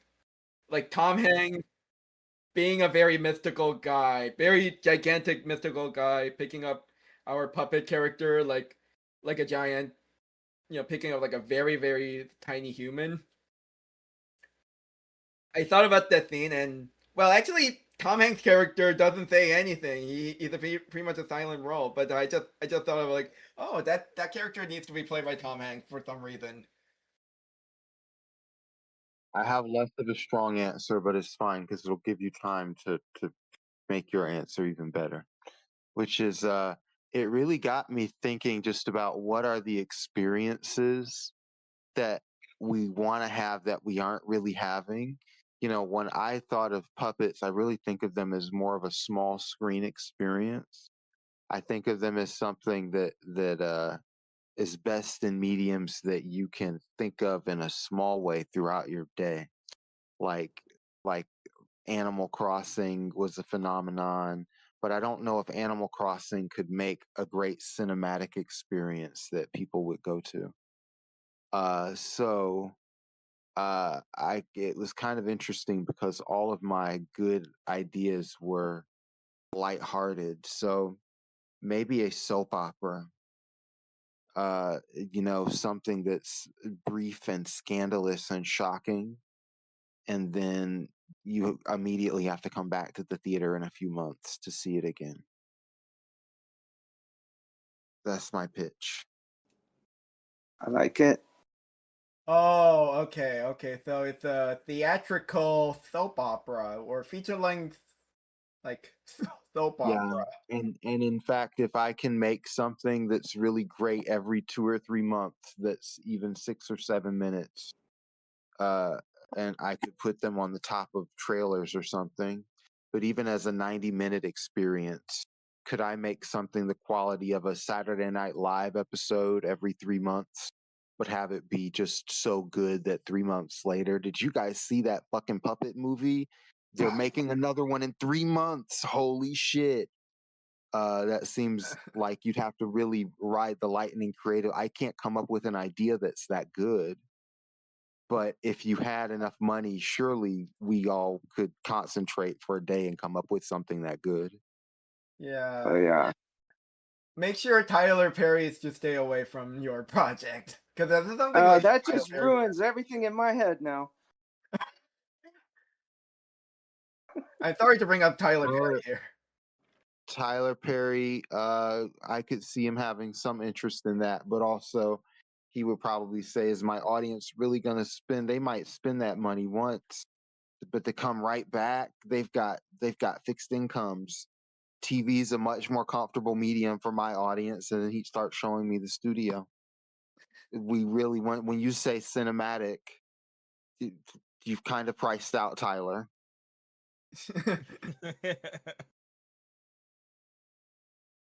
Not to every extent, but cinematic, and then 3 months later, you know what I mean? Nobody in Hollywood is doing that at all.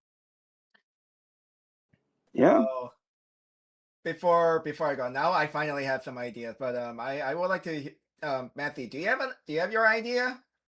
Yeah. So, you know how they suspend animate people when they're flying to vast distances in interstellar space?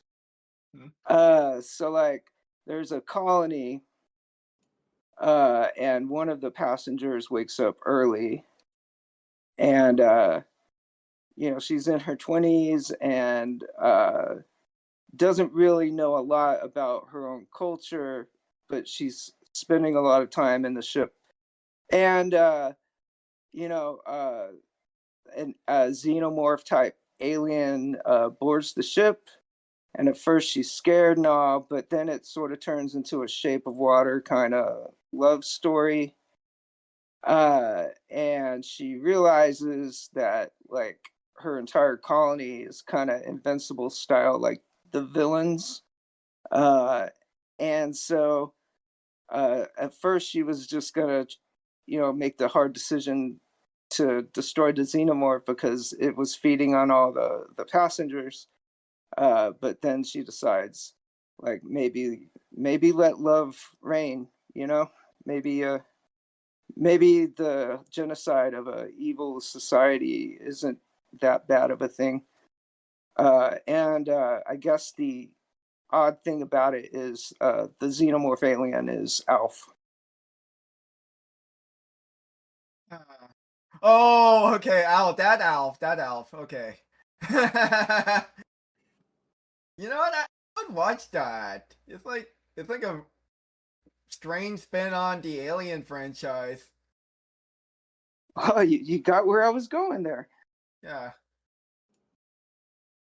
Instead of just being like a monster in a haunted house kind of, story, it's more like something akin to the Shape of Water, and then, let's say like a group, like a let's say like a colony of superhuman realize that how genocide is a horrible thing and trying to see beauty in an ugly thing. Yeah, it's just life is beautiful in space. Yeah, and love conquers all kind of story. I could buy into that. So, for me, I have like even though I have several ideas, but I will bring up one thing, and this is like my pitch to television like prompt, but they look into my presentation, but then the people, the organizers at the television, they're still thinking about it, but then however they have like a couple of ideas in the future, but hopefully in someday I could like host my own television idea. So the prompt question is like, what story or media that has nothing to do with fantasy, fairy tale, or princess would you like to convert into a fairy tale princess story? It's like turn one random thing and turn one random thing into a Disney princess material. I know because Disney has done that a few times with, like, say, Pocahontas and the Hunchback of Notre Dame. Like they took a very dark story into like a more something like like family friendly. Especially for Pocahontas is like based on a really tragic like story of someone become a victim of the settler colonialism. Oof. But yeah, I have like a couple ideas. The one actually, there's like one I'm working on. It's like I'm trying to turn the monkey paw story into like a Disney animated movie, like more like a direct-to-video animated blockbuster of Disney material. In this case, Disney's Wish. You all are familiar with the story, the monkey paw. Yeah. Yeah, I'm Yep. actually making that into an animation short. I even though it's not in hiatus right now, but I I reread the script that I wrote, and I realized how funny it was. So the one I just kind of had in my mind for a long while is like an urban fantasy spin on Kazushiro Otomo's Akira, but both Kaneda and Tetsuo are teenage girl, and the latter is a Disney princess. Yes, Tetsuo is a Disney princess now. So that's my elevator pitch there. Love it. So yeah, You're working on that one? I have an idea that's very funky of an idea. And I really had to think about. I have two contenders here, and one was I thought about stories that because you had The Last Jedi, and you also had the Captain Marvel franchise, which are two franchises that try to do this in a more subtle way. You've really got to consider the idea of really going for it. That this is now a just a different kind of franchise. So, and this sounds crazy, Alien, but as a musical. yeah, I can see that. Another idea. Okay, have you ever seen it had Leslie Nielsen in it. It was a parody of Alien. And when they've got the alien trapped, he starts singing this Broadway tune. You could do a more, I mean, like you could do The Legend of Zelda. You could try to do the opposite gender, and this was my second idea, The Godfather. Except you do it as Connie. Except Connie becomes the protagonist. You know. Actually, the all female cat Godfather it doesn't sound a bad idea. I don't know what the hypothetical scenario would be. Is it something like set in a monastery? No, I would just do it during the time of The Godfather, and she's the daughter of the king. She has an arranged marriage. She witnesses the machinations of Michael and the whole family. And I guess it being a Disney version, she would have to find some path to finding freedom. Maybe she would have to make political maneuverings. Maybe she would have to, in a house of cards way, silently climb the ladder of the mob. But if you think about Connie's like life inside of The Godfather, Okay, okay. she could. You get it. All right. So, oh, I just thought of something. So it's like that direct-to-video sequel to The Lion King. Well, sorta, but with humans this time. So wouldn't that just be the stage production? I don't know why these movies became opera. I think if you're making a princess movie, there has to be some singing, right? Yeah, I mean, actually, I think you mentioned like a Alien. What if Alien, but musical? Maybe I could definitely see Alien becoming like a rock opera. It has to be a movie where the main character has some, just for all the princess movies, they have some silent yearning. So you can't imagine an Ellen Ripley that would sing about what she's going through at all. So it's a crazy adaptation. But that's when you said an uncharacteristic movie that would do that. So I'm just thinking of characters that have a yearning that maybe they don't even understand themselves, that makes them, or they're not a true Disney princess. It's like it started out like a slasher horror, but then the final girl became the Disney princess. a designated Disney princess, and suddenly that changes the Oh, plot. Yeah, and it's been enough. There's been enough time has passed in terms of the culture that the Disney princess era didn't get final girls, of course. So yeah, Sydney from Scream could be a Disney princess. I think the actress who plays Sydney voiced Kiara. She voiced Kiara, right? It was Just know what Nev Campbell. Yeah, I I'd mean, be surprised. Nev Campbell voiced Kiara. No, I'm sorry. I think I misremember her character in the second Lion King movie. I believe it's Kiara. Maybe she was. Oh, you're saying Kiara, and could be. I don't know. I don't remember I vaguely remember Lion King Did sequel. Nev Campbell voice Kiara? Hold on, I meant the adult Kiara. Hold on. Hold on. Yep. That's the adult Kiara. Yes.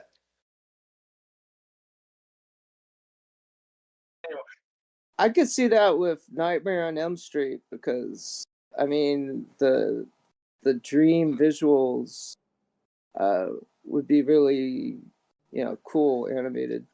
I feel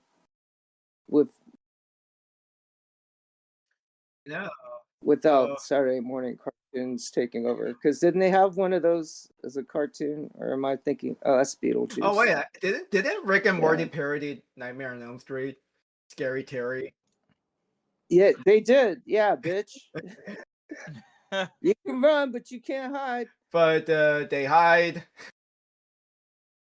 I think there's a Twitch streamer named Casey Explosion made a thread about it. How sorry to be too political here, but she compared the right wing political figures to Scary Terry. Like, why do you take their word for it? Kind of rhetorical question. Yeah.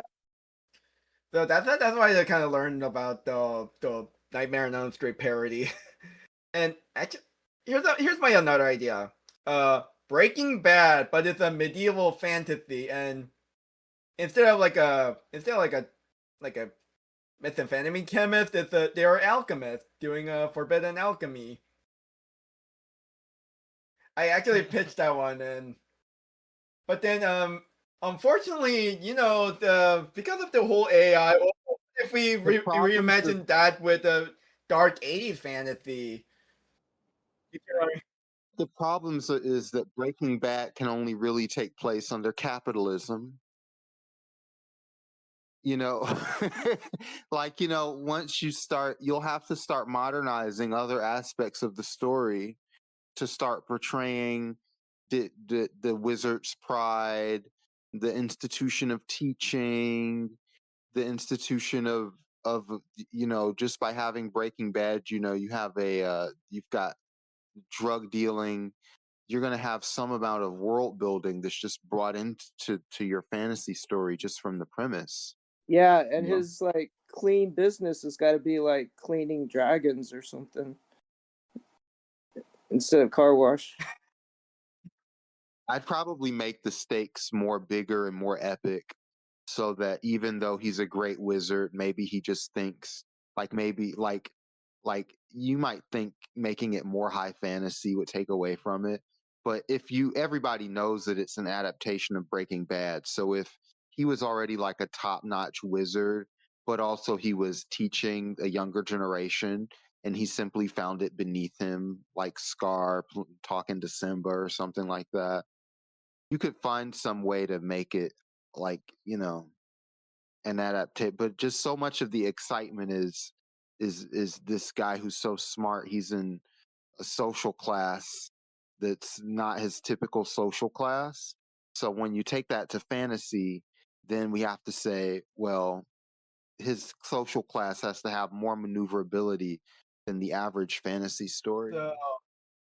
Yeah, maybe instead of cancer, he's got a disease that drains his ability to use mana or something like that. which idea. forces him into like lower Or class. you could.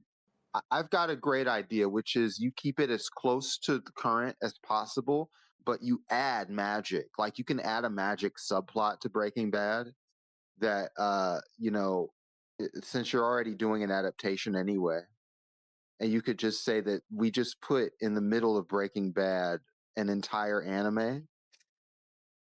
And it would, and also you could probably get the real actors would approve of it.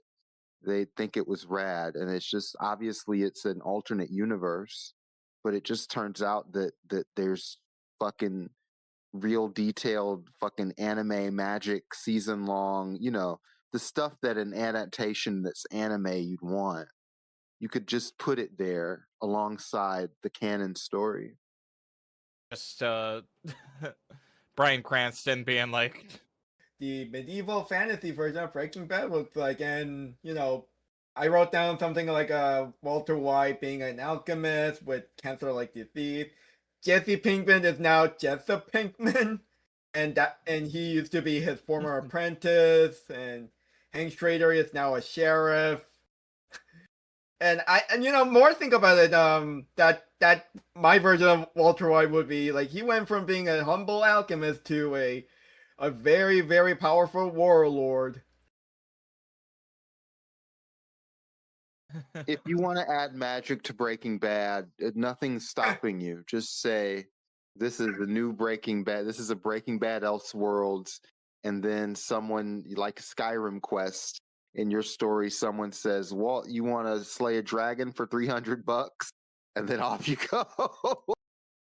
So, yeah. just People White are in the middle of it literally going like, chasing dragons. Jessup, we have to cook magic meth. Or we have to cook like a illegal gold. Guma. We have to break the economy with magic gold, Jessup. This was something that my Twitch friend and I sort of brainstormed for a while, like a few years ago, and we've kind of laughed. It's pretty solid. It's a good idea. There's gold here. Yeah. And not just the alchemy gold. Do you think in medieval worlds where there is magic, they would have people that are kind of like sex workers to give ultimate pleasure because they have magical spells that can do that kind of stuff? I'm pretty sure you just pitched an anime whose name I can't remember. Oh, okay, never mind. Wasn't there like a magic brothel anime? Oh god, yeah, I don't know. There's been a lot of very like I don't know, like a rape apology anime and this anime or that anime. Like what the heck with this gender politics going on? Yeah, I just realized that I just pitched the Game of Thrones instead of from the perspective of a king or some royals. It's the perspective of a rogue alchemist. Rogue Alchemist is a cool name. Yeah, that stuff exists, and I feel like anybody could make that, even either real or as a fan work, and it actually makes me think. Like a lot of popular works start 50 off Shades as of fan Grey? fiction pitches. There was one that came to my mind, but it just slipped while you were talking. But that is the most famous example. I was trying to think of one that was less well known than that. I'd love to have an off the chain reference, but yeah, that's one example. I think there was like a I think like a novel or a movie that started out as like a One Direction fanfic on Wattpad. I would love to do more Wattpad quality fiction. I feel like everybody find your inner Wattpad, and by all means, just do it. So yeah, that's just my idea. And so here's one thing I wanted to share. I brought up this meeting, I think in a few times. I think so. One of the reasons why I wanted to start this podcast is because of the discussion of AI, and some of the stuff I saw on TikTok ended up being made by AI, but then it has a really interesting premise, but why doesn't you use generative AI to make it? That was like, why did just turn that into a handcrafted like? So this I think I thought about like doing a season long discussion to talk about, oh, what if we decided to do it in hand drawn animation or something like that. But then I think it was you, Dom, who suggested let's wait until the whole copyright dispute has been settled, hopefully against the generative AI company's favor. And Well, yeah, I've also been very anti AI for a very long time, and I like the idea of utilizing anything AI related to this show. This is something that I brought up a lot in like the host meetings, but I'll say it now for the record. It's a bad idea. It'll always be a bad idea. The, the ethical arguments alone are enough to make someone say that it's a bad idea, let alone the environmental and technological arguments against it. So for anyone listening, just if you think you got a great idea to reanimate something and you think that you can do it with generative AI, don't. yeah, I mean, I feel like this whole generative image generation thing, I think it's some potential. It's just that people are using it in a very unethical way, and especially they just stole someone else's work to train that data. And I feel like there's an interesting thing you can do with it, but then for some reason nobody's doing that. And I was hoping that there's some sort of nuanced discussion around it, but since you brought up the whole copyright thing, and then you suggest me to wait until the whole lawsuit settled, and then there's a AI bubble thing going on. I'm not sure when it's gonna pop. I feel like at this point it becomes like I feel like this whole biblical apocalypse thing where like, oh, the world's gonna end because the Bible says this. Yada yada. I was like, I don't know. Why is not my question is why is not popping now? Because there is a clear evidence that the AI has become a bubble. Even Sam Altman admits that. But then I'm surprised that it didn't pop now. And why is that? That's the question I wanted to ask. But you are right. You're right.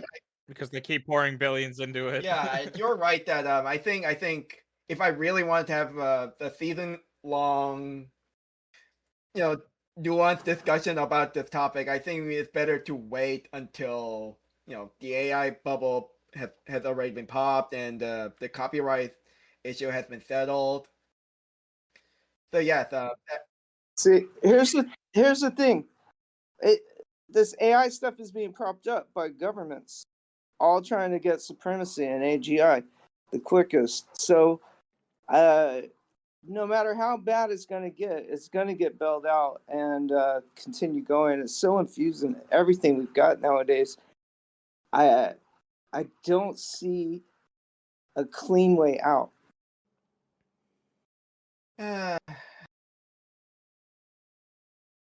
Sorry. That's fine, but there's a reason I don't work in computers anymore. yeah, I used to work for Microsoft actually, for like 20. believe it or not, I graduated in computer, bachelor's degree in computer science, and the more I think about it, there's been, I mean, there was like some few canary in the coal mine moments because I remember people are very very much into like machine learning back then. People just call it machine learning instead of AI, and I guess for a marketing reason, people just don't use that term anymore, which is such a weird shift for me. And I also noticed how there are like a filters, like a photo filter that I played around a long time ago, and the company that produced that has now become like an image generative software company, and it was a surprising thing. And yeah, it was there were a lot of precedents that we didn't really expect to turn into like a plagiarism machine that quickly. I mean, man. I work in advertising. every tool that I use has been forcibly adapted into AI, no matter what. Every advertising platform, you've got it. And name platforms that sell advertising right now, and they've got some sort of AI interface. Now, the good news is you do not have to interface with the major online advertising platforms in order to have an online business. Now, in fact, I signed up with the service. I won't name them, but they're large. They're the main alternative to Amazon if you're not publishing there. You're publishing on this other company. And, you are not getting the algorithmic effect of Amazon. But however, you are published everywhere. You are able to market for yourself. Let's see what else. What else is interesting about AI? Well, I was reading Yahoo magazine and Macworld when I was like really young, because my dad worked in airlines. And there was always like some kind of like computer thing going on. So now, even if you're just a enthusiast of technology, software now, every bit of software news is AI related right now. I personally, I think when you're talking about using AI at the level of your Windows operating system, I don't know how much you guys have seen about Windows 11, but it's basically like your operating system wants to track just every motion of your mouse across every service. Which, as bad as that is, Adobe is very much the same way for your creative work. So many of businesses that, guys, you just make tools. Why do they need to become subscriptions? I've been thinking about changing my operating system, but then I need a new hard drive.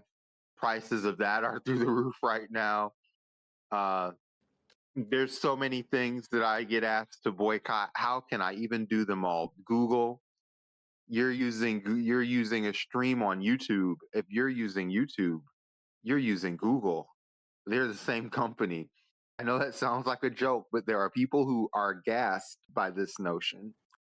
I mean, to kind of give like a, I don't know, like a positive call to action, I guess, to like hopefully bookend this topic. There's lots of positive calls to action. I mean, the economy still exists on free choice. You can definitely make all of your regular creative decisions. Yes, it's still possible to make business. I mean, I do door to door, like I do retail marketing, and it hasn't changed. Like people's aesthetic tastes and stuff haven't changed at all. What people want out of what they can afford and what their budgets are. I mean, obviously across the economy, budgets are tighter, but I think there's nothing. Although AI is definitely omnipresent in just the tools that I use on my job, I don't have to use them. Yeah, it's There's definitely possible to avoid the AI tools, and it it's can be just frustrating.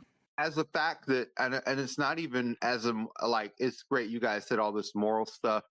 My view on the use of AI as a business tool might change in 5 years because maybe it'll somehow improve.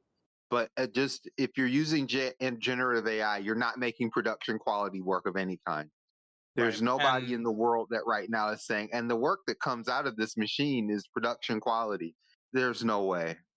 no, definitely not. The thing that's also concerning, about like the scale that CEOs want to use this technology right now is from like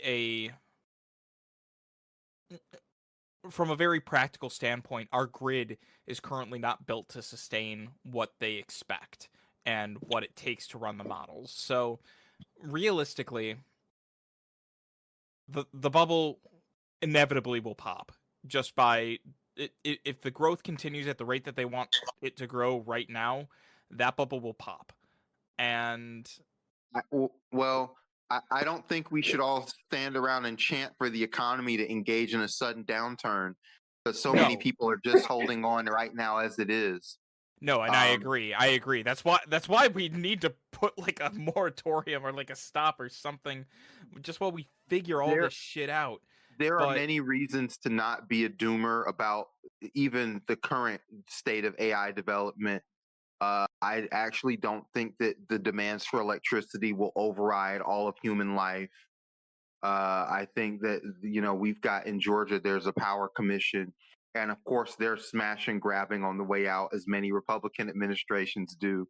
But they had a very large vote turnout against them just 2 months ago, and that's like a 5 board seat, and 2 boards seats have crossed over. I know that's not a real exciting answer, but I do think that like there will be, I don't like to use the phrase the boom will bubble will burst, but obviously there's going to be a marketplace correction, because Yeah. there's just no way that the technology, and this is good for all artists, this technology will not possibly advance to such a degree that it outperforms human behavior in any reasonable amount of time.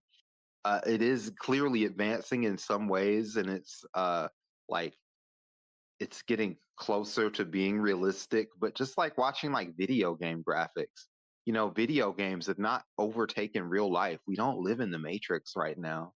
And AI is not going to create a simulacrum of real life. We're not going into Ready Player One. The stuff is all run by electricity, which has limits. Uh, so there's reasons to be concerned or to write or to do, whatever civic action you are.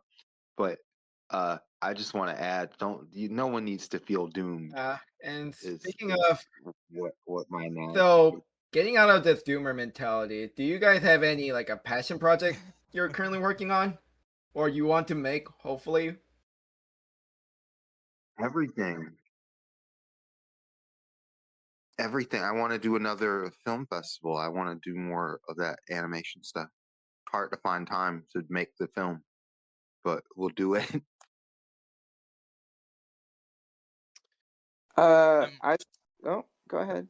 no, you go first, please. Oh, I'm still wanting to make progress on my RoboCop parody, Win and Shay, um, about the like reality star paired up with a homicidal AI robot that takes everything literally. I've written a little more on it, but I just with my new job, I don't get any time to myself, and I missed television's last episode, and I need to at least keep consistent with that because it's a forcing function to just make stuff, which I need to do more of now because I'm feeling a little creatively bankrupt. we need UBI for artists. We need universal basic income for artists. That happened in Ireland, and it was very Everywhere they successful. try universal basic income, it works. Oh dear. So actually, it's just a quick thing to note that the girl without hands, the animated movie from France, it happened because of the director receiving monthly pension, and without it, he wouldn't have made it. It's a long story, and that made me convinced that, oh wow, this movie happened because of the universal basic income like system, even though it's clearly a pension for a specific reason. But if everyone gets a universal income, then we would have more unique works like The Girl Without Hands. Dom, do you have a passion project you're currently working on, uh, or at least you're involved in someone else's passion project? No yeah, no, NDA, please, or legal yeah, reason. no, I won't break any NDA stuff. Right now, a lot of my energy is put into um either like my own creative pursuits with like local acting. I'm involved in a couple different local acting endeavors. Um, but also I write. I'm a writer, and one day would love to get like a book published. I've got so many ideas that I have kicking around that I've started and never gotten around to finishing to a degree where I have like a completed manuscript that I'm proud of. So I mean, 2026, maybe this will be the year that I finally complete a manuscript that I think is good enough to publish. And you know what? If there's a room available for 2026, episode of I could have you on and perhaps talk about the hypothetical animated adaptation of your book, like what it's gonna be looked like, or which animation studio would you like to have on to do the animated take on your book? That would be great. If I can actually get it finished. Yeah, it's just what part of it like a promotional thing. Yeah, no, But that'd be anyway, great. so what's your book about? Just give me like an elevator pitch. My elevator pitch, I'm working. I've been like scripting out like 3 different stories, and the one that I've gotten the furthest on is like a novella, where like I'm fascinated by time loop stories, and so I thought like, wouldn't it be interesting if there was a time loop story but told from the perspective of a character who is not experiencing the loop? Okay, I can picture what it's like. It's like imagine Groundhog's Day, but it's also Rosencrantz and Guildenstern are dead, like from the perspective of the side character. Is this is this character in the montage where the usual protagonist has lived through it a lot, and so they're reacting in unlikely ways to events? Sort of. Without giving the game too much away, my working title is called One Single Day. It opens with the POV character's friend showing up on their doorstep and attempting to convince them that they've been in a time loop for however long. Um, I work with themes of like just carpe diem, but also like what does it even mean to like cherish a single day, or just like what do our personal relationships mean uh in the context of like the time that we're given and the time that we potentially take for granted. um Well, I feel like you should start with that as your log line and not the science fiction angle when talking about it, because I'm more interested now that you've introduced that conceptualization for the story. Uh, which is good. That's going to be your backup jacket, I assume. That's what you put on the back. Yeah, well, like I said, I'm still in early stages of writing. I've got What like my progress? master document. How would you describe? How do you describe your progress in this? I've more or less mapped out the complete story mentally, but I do have like a master document that I refer to as kind of like my lore bible of just how things are going to work, what characters have experienced what relationships are between various characters. And I do have the actual like document open for actually writing out the manuscript, and I've started writing in there as well, but um if it were a progress bar, I'm probably at like 8% into the completed project. Okay, so before I share mine, I have one question for you, Matthew. What animation studio would you like to work with for your own take, your own take on RoboCop or parody of RoboCop? Titmouse, because I love what they did with Venture Brothers. You know what? Okay, I could definitely see that. Uh, okay, so looks like it's my turn. So long term, I have an idea for like an anthology animated feature that is also gonna be rated NC-17, which today's equivalent to X rating. And I realized that there is 0 animated movie that received NC-17, and that fascinates me. And sure, it's not gonna bring in much money, but I just really wanted to use that. Oh fuck! I forgot this word. What about Sausage Party? That got an R because it's a big Yeah, studio that got an movie. R. That got an R.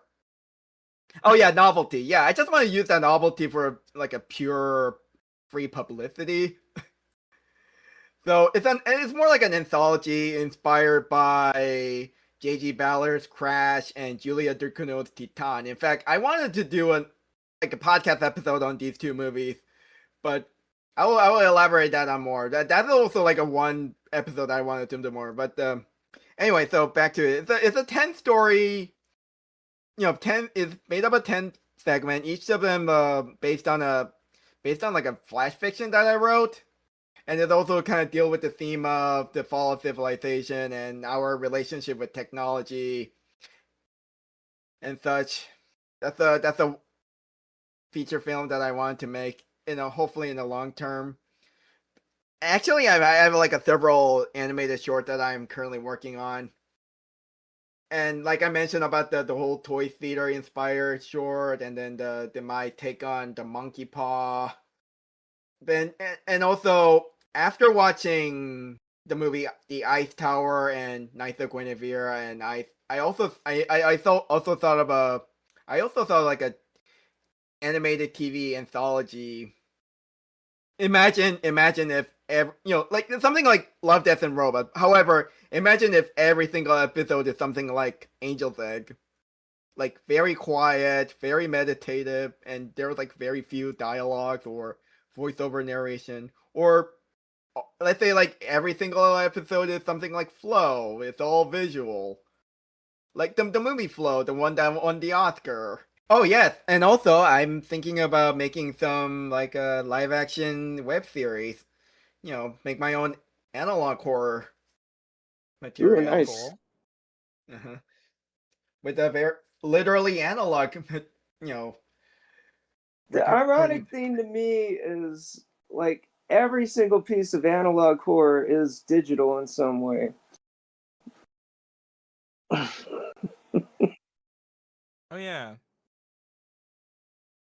Yeah, I feel like the last few years I just realized that I like movies there's mostly visuals and little dialogue.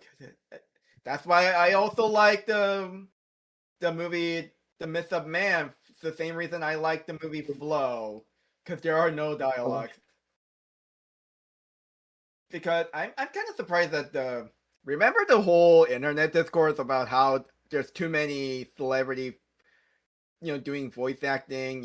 Why is Chris Pratt doing this, voicing this character? Why Aquafina is voicing this character? I feel like Flow is very much that kind of movie for those people, and yet they don't particularly talk about it for whatever reason.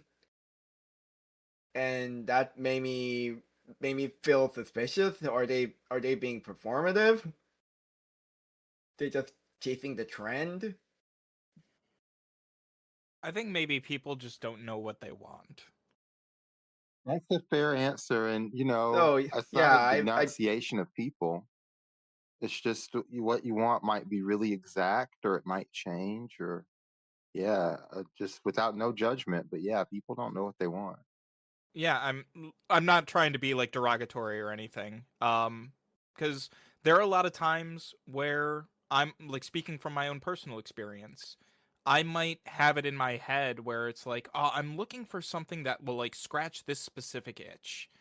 Um and you can go looking for it, and sometimes the sea can be vast. If you're looking for like a book that tackles a specific theme, or you're looking for a movie that handles something visually that you're looking for, sometimes the stuff is out there and we just don't know exactly how to find it. And that's both good and bad for a lot of reasons. It means that there's art out there for everyone, but it means to find the stuff that's really going to speak to you, you have to go through a lot of stuff that might not. Yeah. It's just people need to consume more media, but no, not the like an AI slot media, but more like a you know uh literary classic or literary canons or cinematic canons. Yeah, sure, you could watch those, but Be afraid to go explore. outside of your comfort zone. Watch some bizarre shit. Uh-huh.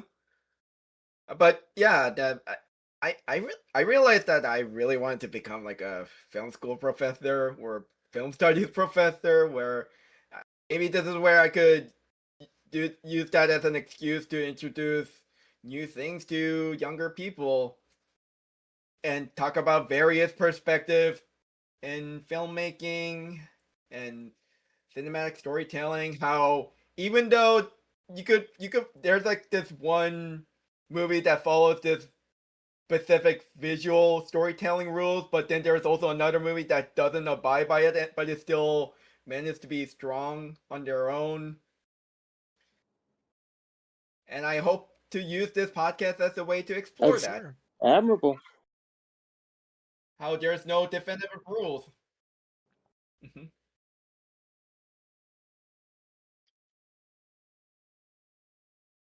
So yes, hopefully, yeah. I know that I don't know. I know we still have some time, but I just wondering, has anyone ever seen Knights of Guinevere? The glitch. I have It's not. been on my Just it's wondering. been on my list. I have been keeping up with Digital Circus, but I have not actually gotten to Knights of Guinevere. Actually, I just have another question. So, who would be your dream guest? I have several, and I wanted to bring in Jacob Geller, YouTuber Jacob Geller, who does a lot of video essays on video games. He had his own podcast for a while called oh fuck something Run. There we go. He talk about like all of the quote unquote run games, and I just want to hear his thought. That's like one of my dream guests. How about you? Like is there like a internet figure you'd like to bring in? I don't know if he knows much about animation, but I like the guy who does the Bad Movie Bible.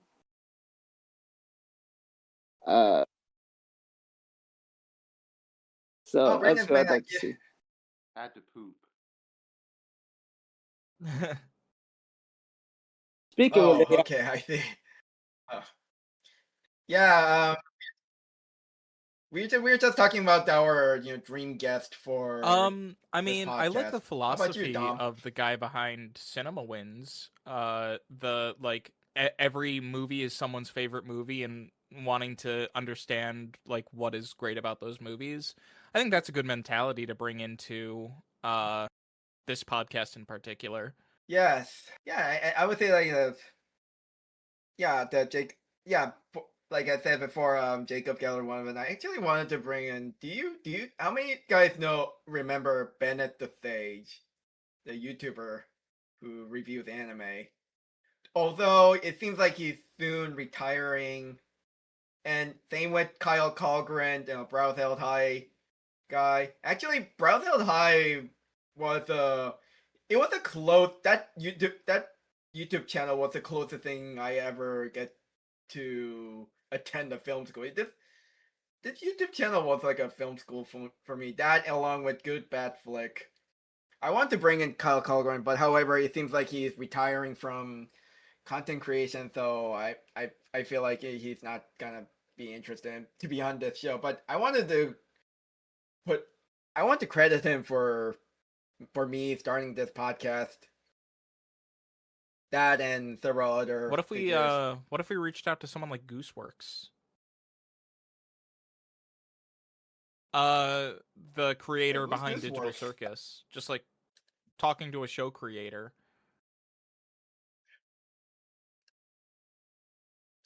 Oh yes. Yeah, actually, I tried to bring in some anime. Hopefully, I could bring in some animators for the next 2 seasons, like professional animators, like who. Yeah, have them come on to the show and talk about their work, and talk about movies together, and introduce the movies together, like some hidden gems. Yeah, that's maybe we could bring in Dana Terrence of the that person Yeah, also behind the who Knights of did Guinevere. the Owl House. When I watched the Knights of Guinevere, I thought that it's a good pilot. I just want to make this clear.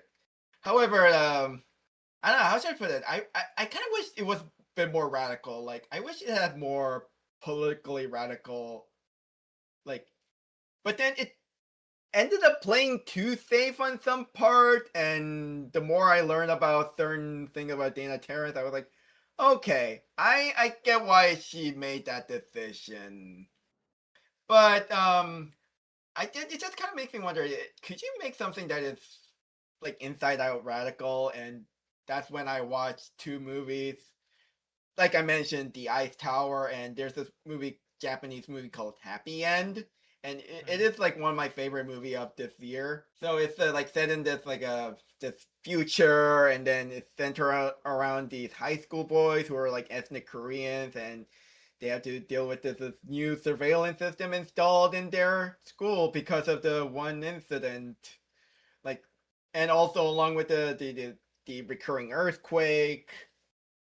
But yeah, it was kind of like that movie. I mean what I mean, like it was a very like politically radical, very rebellious Inside Out. That's why I love it. So if somebody ever picked up Knights of Guinevere, hopefully they could explore more a lot of the world and a lot of themes. Hopefully. Good ad for this thing. Oh wait! Oh look! Yes. Oh, by the way, the clock is ticking towards 12 o'clock. All right. It's close to hitting 50. All right. Let's count down the number together. All right. 10, 9, 9, 8, 8, 7, 6, 5, 5, 4, 3, 2, 1. Happy New Year! Woo! 2026. All right. Happy New Thank Year. you, everyone. Happy New Year to everyone. I'll see you all. Have a great Enjoy your New Year. the last minute. Oh well, it's gone. Bye. Great to have you all. Thank you, Brandon, for coming on to It's never a the problem. New Year's Eve special. Anyway, have a good night, everyone. Bye. Take care. Happy New Year. Yes. Thank you. Happy I'll New see Year. you Thank you, all Have a Jay. great time. once. Bye.